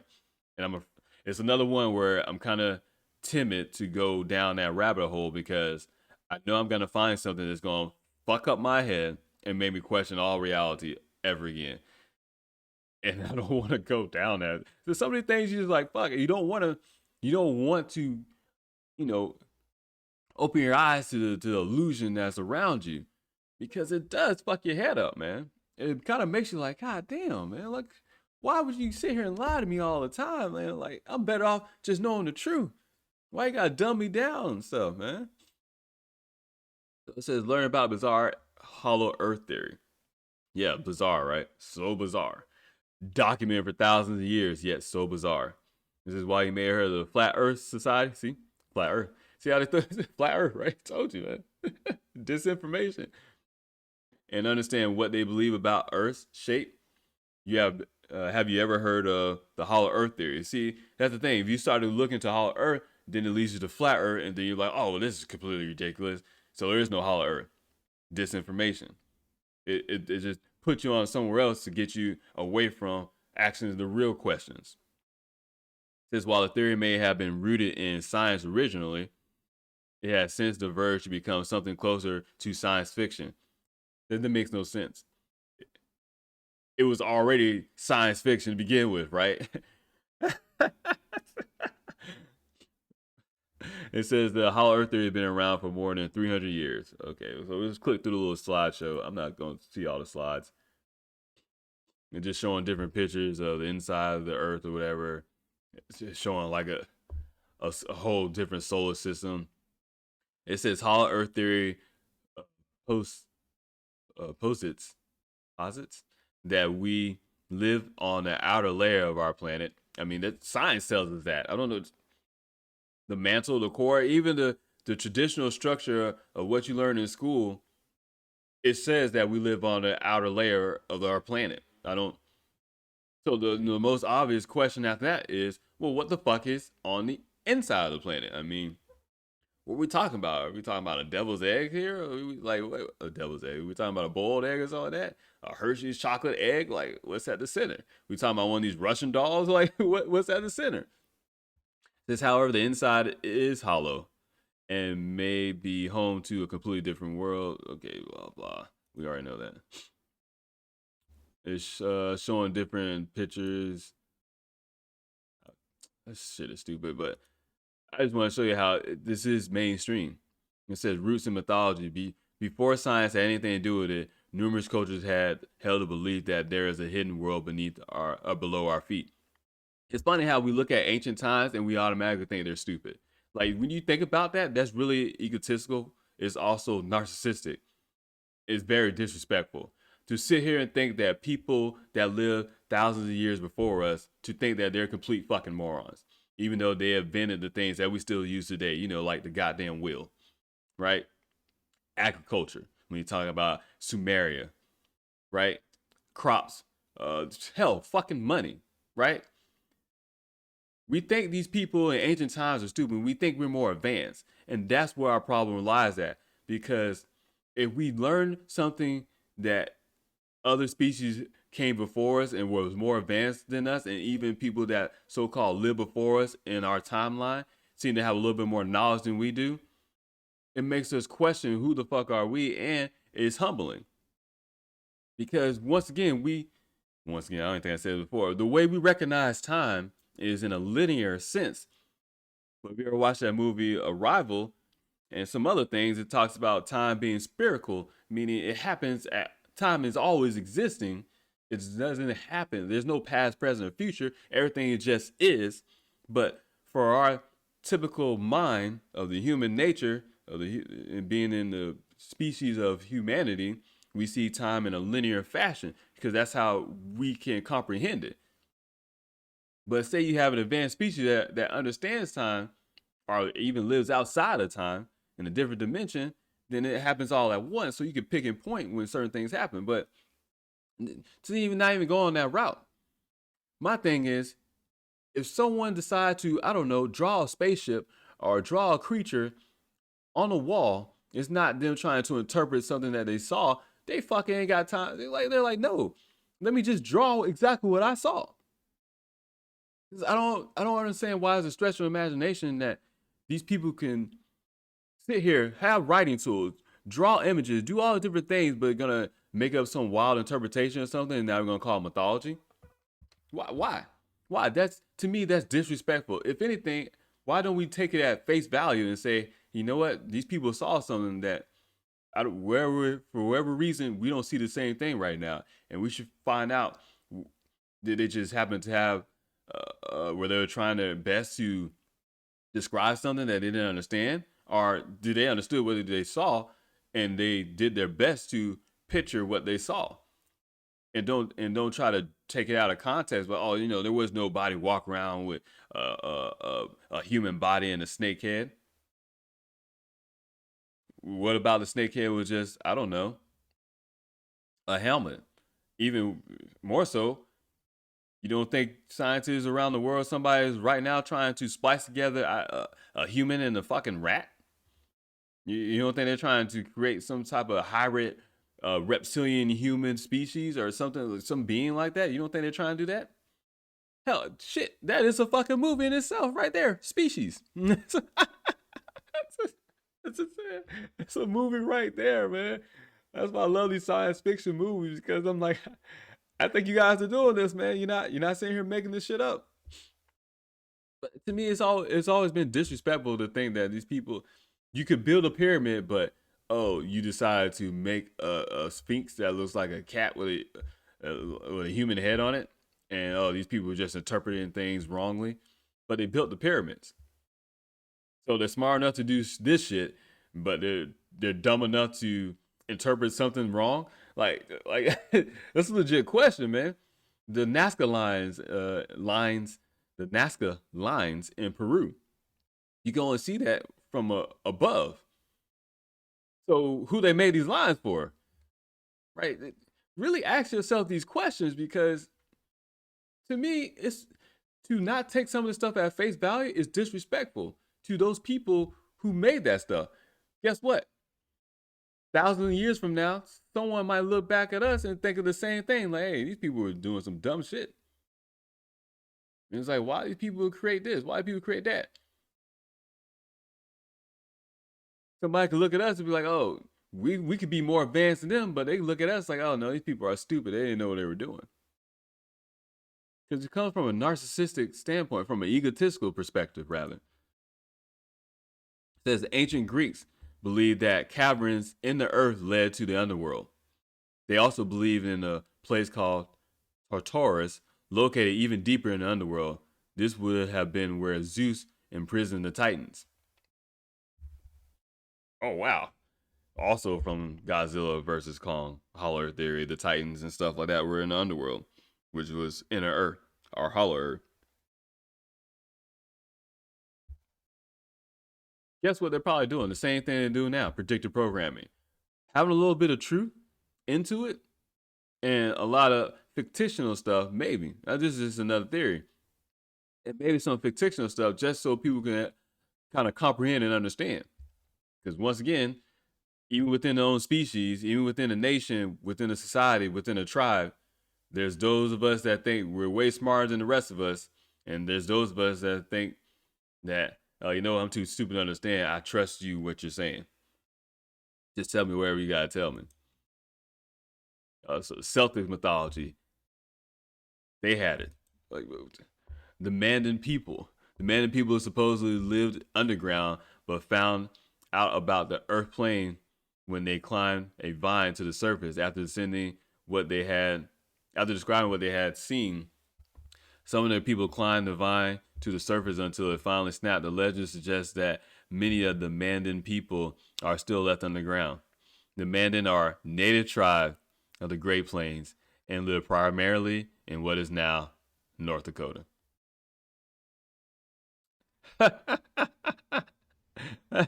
A Native American tribe. That's OG, man.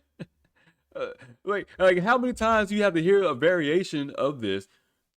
At some point in time, some of this has to be factual. Some of this has to be true.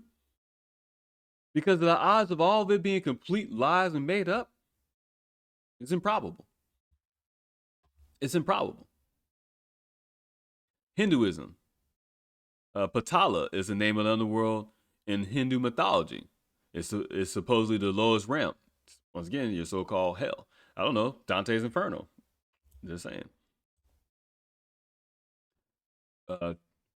Trobriand Islands. People from the Trobriand Islands in Papua New Guinea hold a belief that their ancestors came from a subterranean land by the name of Abukula. That's like how Chinese mythology, Christianity. And of course, there is the idea of hell within Christianity, which is frequently referred to as a location below us where heaven is above us. Like I just said, because that's simple, basic logic of interpreting this stuff. It says while the hollow earth theory clearly has a basis within mythology and religion, it became its own scientific idea in the late 1600s. Edmund Halley, we talked about him. The magnetic field, it says the reason for this assumption was the shifting of Earth's magnetic field. He hypothesized that it was due to the Earth being made up of concentric circles with a hollow space in the middle. I mean, is that not how it works? Like, is that not science? It says, and there was life. Not only did the posit that the Earth, that the center of the Earth was hollow, but he also suggests that there was life. So that's what we already kind of talked about. When you're talking about a civilization and stuff like that. It says, while you may be looking at this theory as ridiculous, Halley was actually quite close to reality. Oh yeah, this is a ridiculous theory. Why would it be ridiculous? Think about it. Why is this shit ridiculous? Because what? People tell us it's ridiculous? That's it. Modern day scientists, so-called the experts, tell us these theories are ridiculous, so therefore it's ridiculous. Does that even make sense? We're just going to take everybody's word for it. You can't trust your neighbor. You can't trust your loved one. You can't trust your friend, but you'll trust some random ass scientist that gets paid to conduct studies and gets government grants and fundings and stuff. Makes sense, right? Some other bullshit that makes sense that, if you think about it, is the dumbest thing ever. You have John Cleese Symes Jr. also believe in a multi-layer world with a hollow core. He said we can enter the world through holes. Picture at the North and South Pole. He even attempted to go there to the North Pole himself. It's funny because you don't think the government already knew about it? You don't think Admiral Byrd was being sent on a mission that he didn't really know too much of? But somebody knew? You don't think somebody took the time, like, all right, we got technology, let's do this shit. Especially after creating an atomic bomb, I mean, you're literally splitting an atom. At that point, you gotta feel godly, right? From a human perspective, and you're in that science lab. What is it? Oppenheimer experiments, or I can't remember the name of it. But you're sitting there, and you find out you're splitting an atom, and then you're testing nuclear bombs, and you see the amount of energy. You don't start to feel like, oh shit, we got some godlike abilities. We're incredible. There's no way somebody could be more advanced than us. No one has ever done this shit like this. You start to, get a big head. Start to feel yourself. He started to be like, you know what? We're the best thing ever walked this face of this earth. Yeah, the surface of the earth. It says Symes wanted everyone to know about this theory, so he toured the U.S. in the early 1800s. He ended up influencing numbers of people, including Jeremiah Reynolds. While Symes never managed to create an expedition, Jeremiah Reynolds did. A newspaper editor, Reynolds was convinced by Symes' theory and organized an expedition to Antarctica. Unfortunately, the ships never made it to their destination. Yeah. Okay. There's some other people and stuff like that talking about hollow earth theory. So this, see how far back this goes. 1800s, 1700s. China, Native Americans, Buddhism, Hindu. All these different things. Journey to the Center of the Earth. Jules Verne, 1864, novel was one of the first to discuss the idea of inner worlds, though Dante's Inferno did predate it. Look at this stuff. I'm saying these things based on the information, based on the movies I watch, TV shows I watch, video games I play, reading the different books, articles, stuff like that. This stuff is already there. I'm not saying nothing that is new. This stuff has already been there and been mentioned for thousands of years. Yet people are still unaware of this shit being even in existence or even thought of. But don't worry, because they'll put the shit in the movie and all of a sudden everybody's like, oh, that's crazy. What? There's that hollow earth? Who says that before? And then you look a little into it, it's like, oh, okay, so this actually has some science or basis to it. Oh, this is cool. No, bro. Like, this is information that we should be talking about and discussing. In fact, there should be an open expedition in Antarctica. Don't show me the goddamn penguins, man. I don't care about the penguins. And there's some things we look up on YouTube and different videos and articles with Antarctica, and it shows you this and it shows you that. No, show me the real stuff. Like I said, I think I read in one of the comments in one of the videos. Think of all the things that they have not shown us, right? Think of all the things that they won't show us. The goddess of, I don't even know what that was right there. We have an article here from the Gaia.com, which is, your Gaia network I mentioned before. This is from November 15, 2019. It's saying hollow earth theory is a subterranean civilization of Argartha real. They talking about the same things. But I just kind of want to throw it out there how it's in these different publications and stuff. Like, this is something that has been talked about. So it's no longer a complete stretch of the imagination. There's precedence for this, and then there's also information for this as well. But it talks about Haley, Admiral Byrd, the same people we just went over and mentioned. Were the Nazis at the center of the earth? And all the different things that they learned. So it says, other speculation regarding Byrd's supposed search for Argartha notes a Nazi presence in Arctic territory, both North and South Pole. I don't think you ever, it's something we have to touch on as well, but if you watch that show on Amazon Prime, was it Nazi Hunters or something like that? I think the second season is going to be showing, I think at the end of the first season, well, if you haven't watched it, I'm spoiling it for you, surprise. But at the end of the first season, they show that Hitler is not dead, that he's in South America. Interestingly enough, I think there's some villages somewhere in South America. I forget which countries. I don't know if it's Chile. I don't know if it's Peru, Brazil. I don't know which country it is, but there's a lot of Germans. There's Germans in Brazil. Tom Brady's wife, Gisele Bündchen, German, but she's from Brazil, or German ancestry or nationality, or whatever you want to call it, immigrant, wherever you want to say. But there's also some Nazis and some people with some Nazi memorabilia and stuff in Germany. FBI talked about a theory that Hitler escaped Germany and fled to South America and lived out his days and died there. But don't worry, this so-called crazy conspiracy theory and stuff. But like I said, they'll put in a TV show and show that shit to you.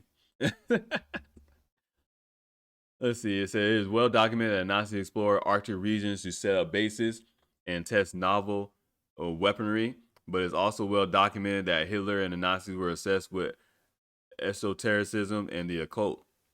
The rabbit hole goes deep here, with some going so far as to posit. What is that a word that all of a sudden just keep popping up in these articles? Right? Posit. It's not a word you use that often. Whatever. That Hitler could have escaped to this underground world, though that might be counterintuitive if an ancient enlightened society resided down there.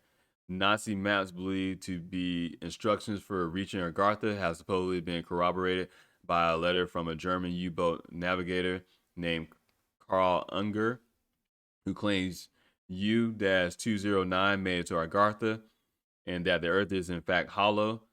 The letter also mentions the notorious German Gens called Hoschfer,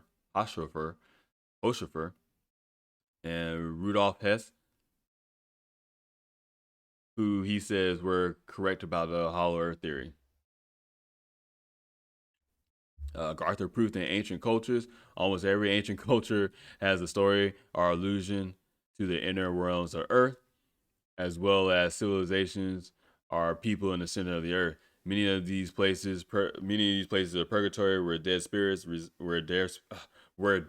reside, rather than a society currently flourishing. The Greeks spoke of Hades. The Christian referred to it as hell, and in Judaism is referred to as Shiloh.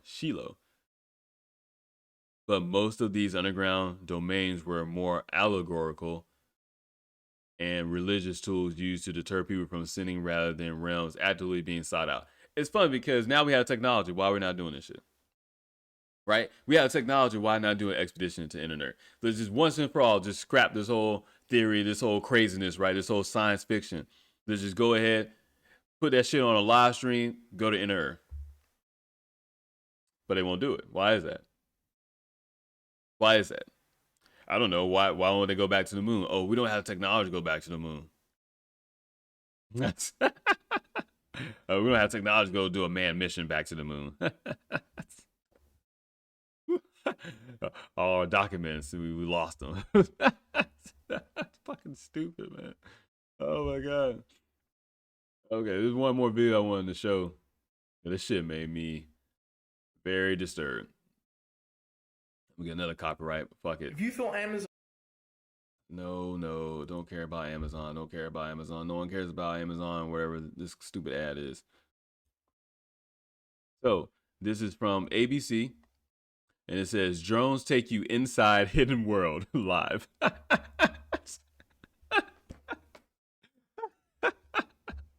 Oh, right. Come on, man. You gotta laugh at this, man.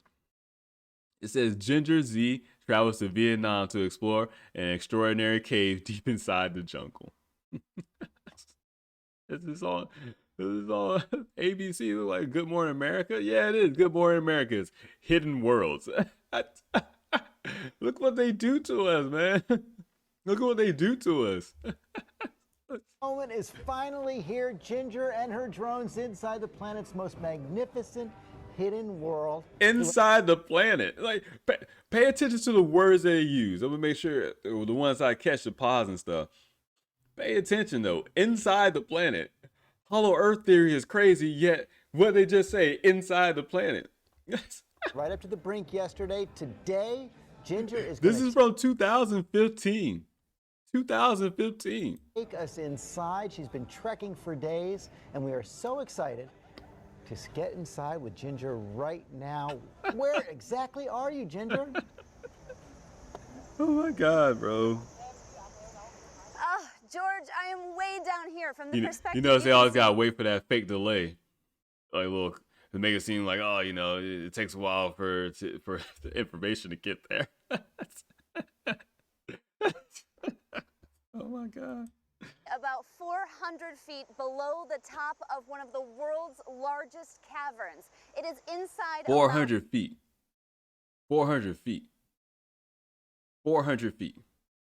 Inside a jungle in central Vietnam. And this, I have to be honest with you, In a jungle has been in Vietnam. One of, or the, I would say, most difficult, dangerous, and grittiest assignments I have ever been a part of. Let me explain a little of what's happening. It may look like a white sand beach where we're standing.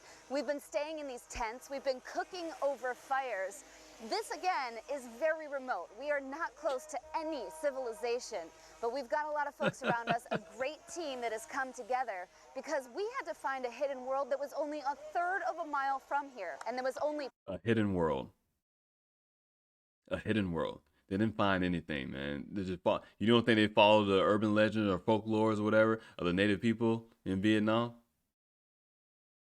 You really think they're like, oh yeah, we came across this discovery? Bullshit, man.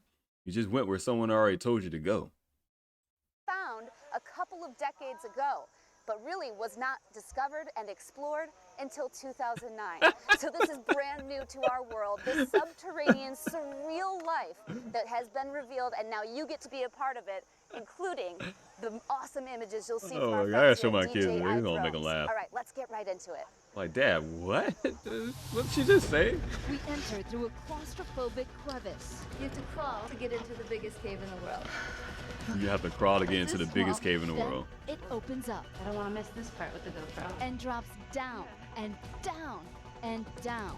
I can't see beyond the Such a narrow dangerous headlamp, expedition, but she went on I it. am keenly aware that those ropes are here because a fall would be disastrous. No shit.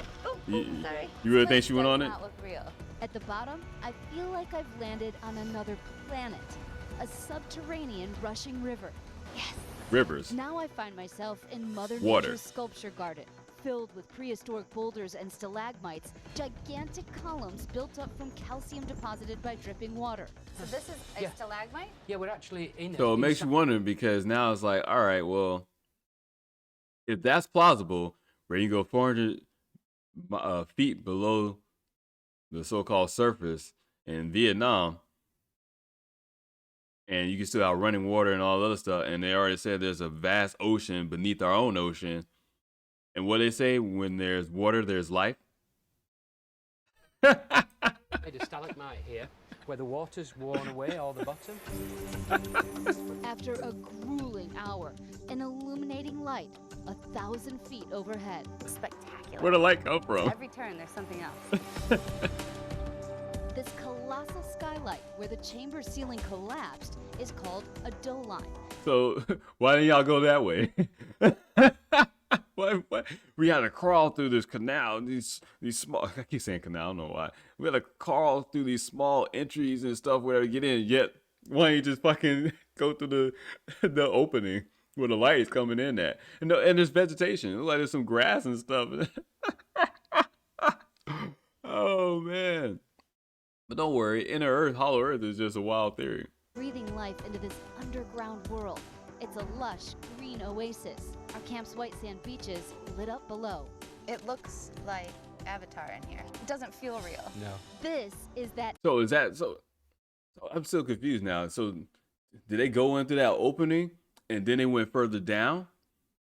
Or they went further down and then when they got there they saw there was a bigger whatever. I'm still gonna make fun of it. I could be wrong, but I don't care. It's fucking funny. It's fucking funny. And this really is grass all over the place. Like it's green, like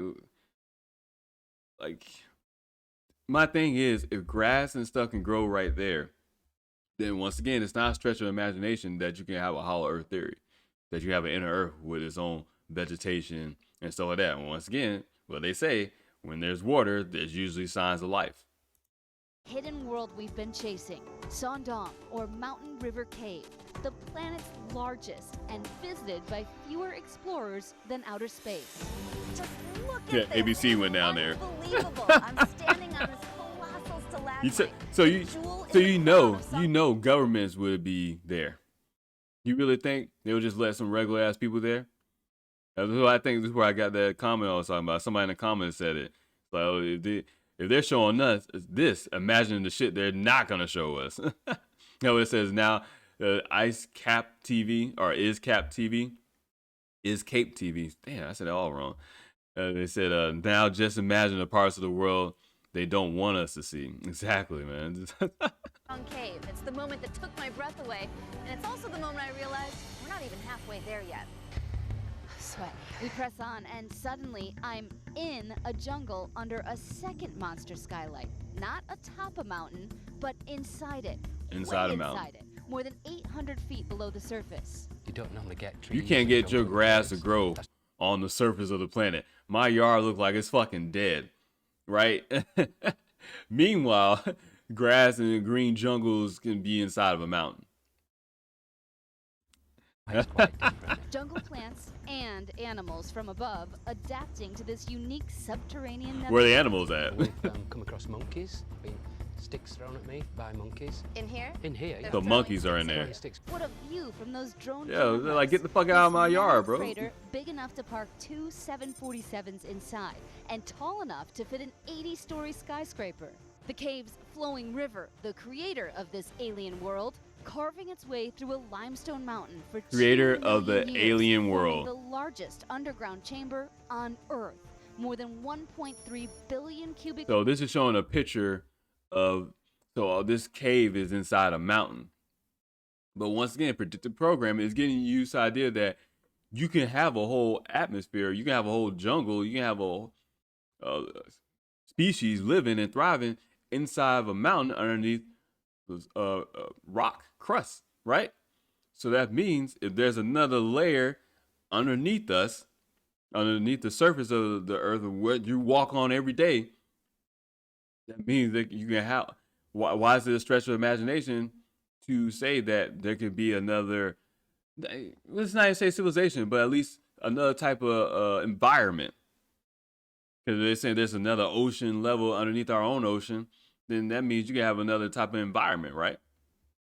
Because regardless, if there's a core and there's at the center of our core is a melting lava or whatever, and it's spinning around, and that's what heats up the planet as well. Would that not be a centralized sun?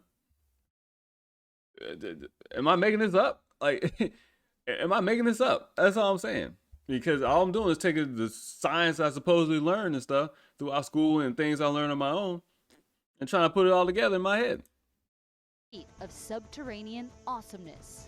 That's more than 15,000 Olympic-sized swimming As she pools. called it, alien world. Appropriate since 5 months out of the year, this underground marvel is underwater. The river goes 80 meters tall at least, and it'll be like 100 5 months meters out of the wide, year is in flowing water. very, very fast. There's no way you can get anywhere near this area. Danger is everywhere here. Alongside breathtaking beauty, like a fantasy world come to life. The punishing journey worth every ounce of sweat. What gives me So goosebumps dramatic. are the still unexplored passages that branch off our route, tunneling deeper. Good morning, America. And they're talking about flying a drone in there.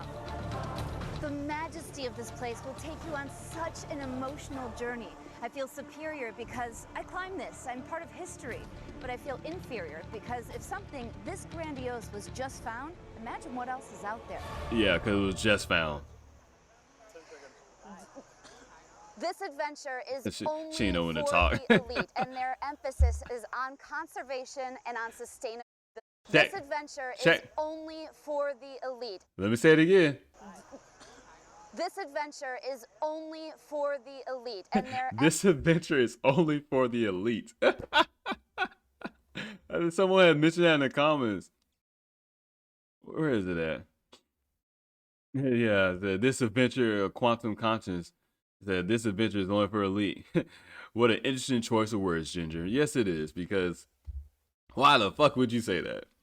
The elite who? Why would you say this adventure is only for those in top physical condition or physical shape? Even though the Vietnamese people around them look like it's just a normal day for them. I don't even think someone got on shoes, bro. This is whatever for them. But don't worry, this adventure is only for the elite. emphasis is on conservation and on sustainability.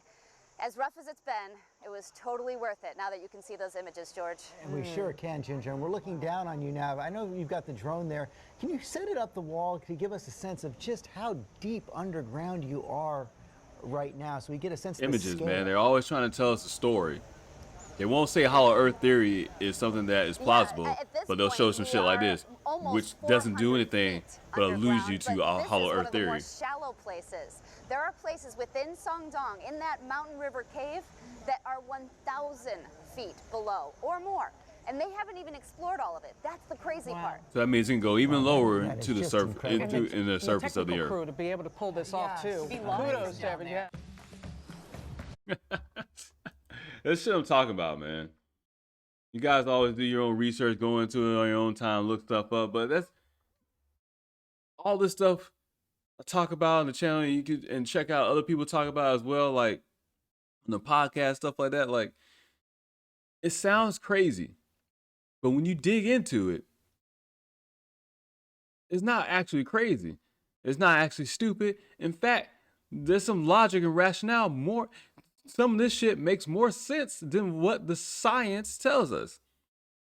Because guess what? The science that they tell us about, I said before, is just the science that they want us to know. Because the other scientists are like, you guys are lying. The other scientists are like, I don't know why you guys are just saying these false statements, but we got the evidence. Like, over here, there's tons of studies. Why you guys are not mentioning this? But then they get labeled fringe scientists and stuff like that. Oh, that's another good show too. Watch Fringe. That's that's a very interesting show as well. But oh man, yeah, I just like I said, man, when I do these episodes on the podcast, I'm just showing you inside my mind because I'm taking you down the way I think and how I rationalize some of these things as I see them. When I see a movie with Godzilla versus Kong talking about hollow earth theory and stuff like that, I'm like, oh, look how you guys are trying to throw it out there to the mainstream. Meanwhile, this has been talked about for thousands of years. In America for the past hundreds of years. What? Like since the beginning of America. So this is not no stretch of imagination. This is not no science fiction thing. This is real theory that people really think about. And it's something that we should be more invested in. Not just ABC Good Morning America showing us, oh, look, yeah, we got a drone. Look at this. This is cool. Oh, man, don't worry. This expedition is only for the elite. And letting you know right there, this knowledge is not meant for you. You get to have this type of knowledge because you can handle this. You don't get to have the real knowledge. And that's the real concerning issue that we have in the world. Why is knowledge not available for everyone when the knowledge is meant for everyone to have? That's my biggest issue. And until that all this stuff really gets exposed and put out there in a more legitimate discussion, I'm just gonna keep talking about this. I'm just gonna keep exposing it, keep pulling it out there and throwing it out there. Doesn't matter. But don't worry, because it's just my opinion. I'm crazy. I'm stupid. I got mental issues. I got all types of problems. So, yeah, don't believe the messenger. Do your own research. You figure it out. Come up with your own opinion. To each their own. We need different perspective. We need different eyes on this because what they're telling us is half truth at best. At worst, is a complete fucking lie. And that's what it seems to be, the same thing over and over and over. As always, go ahead and check out my website, blog site, Damien, DAMIEN, Jackson22.com. Check out the social media links, links to podcast stuff where you can listen to the podcast. Shit, I just realized the other day I'm on Amazon. I didn't realize that. I seen someone was listening to the podcast on Amazon. Forgot I was on there. Because I think it goes into, I think I'm on Alexa thing too. I forgot I did that. I don't even remember half the time, man. Go ahead and check out the podcast. Audio version, video version is uploaded immediately after the live stream. I stream on DLive Monday through Friday, 11 a.m. Eastern Standard Time. But yeah, check out the video version of the podcast on YouTube and Odyssey. Check me out on Twitter, social media. I'm always posting or talking about other things, because there's a lot of topics to talk about. And I usually try not to go over 2 hours, and 2 hours is when I'm pushing it in. But, there's some things I don't talk about, but I do mention on my social media accounts and stuff like that. So if you want to go ahead and check that out. And then there's a way you can message me, contact me. We can joke about some shit or whatever. I'm trying to be more open, right? It's been a year, pretty much a year since I've been doing this. Damn it, I forgot to mark, which would be like my anniversary episode. Forgot all about that. Whatever. But yeah, I think it's been about a year since I've been doing it, so I'm trying to be more open now and stuff. If you want to support the podcast, the content that I create and stuff like that, check out UnderdogProductStore.com. Some t-shirts, some mugs, some tote bags, some other stuff, whatever, man. And And I'm constantly trying to make new stuff to throw up there. Just simple design, nothing special, but maybe want to wear a shirt, whatever. Premium cotton premium cotton shirt. So it's like $20, something like that. I get like a $6 profit. And I'm not even making that up. That's literally what I set it to, where I get like a small profit from it. So yeah, go ahead and check that stuff out, man. Make sure you enjoy time with family and friends, all that good shit I'm supposed to say. So until next time.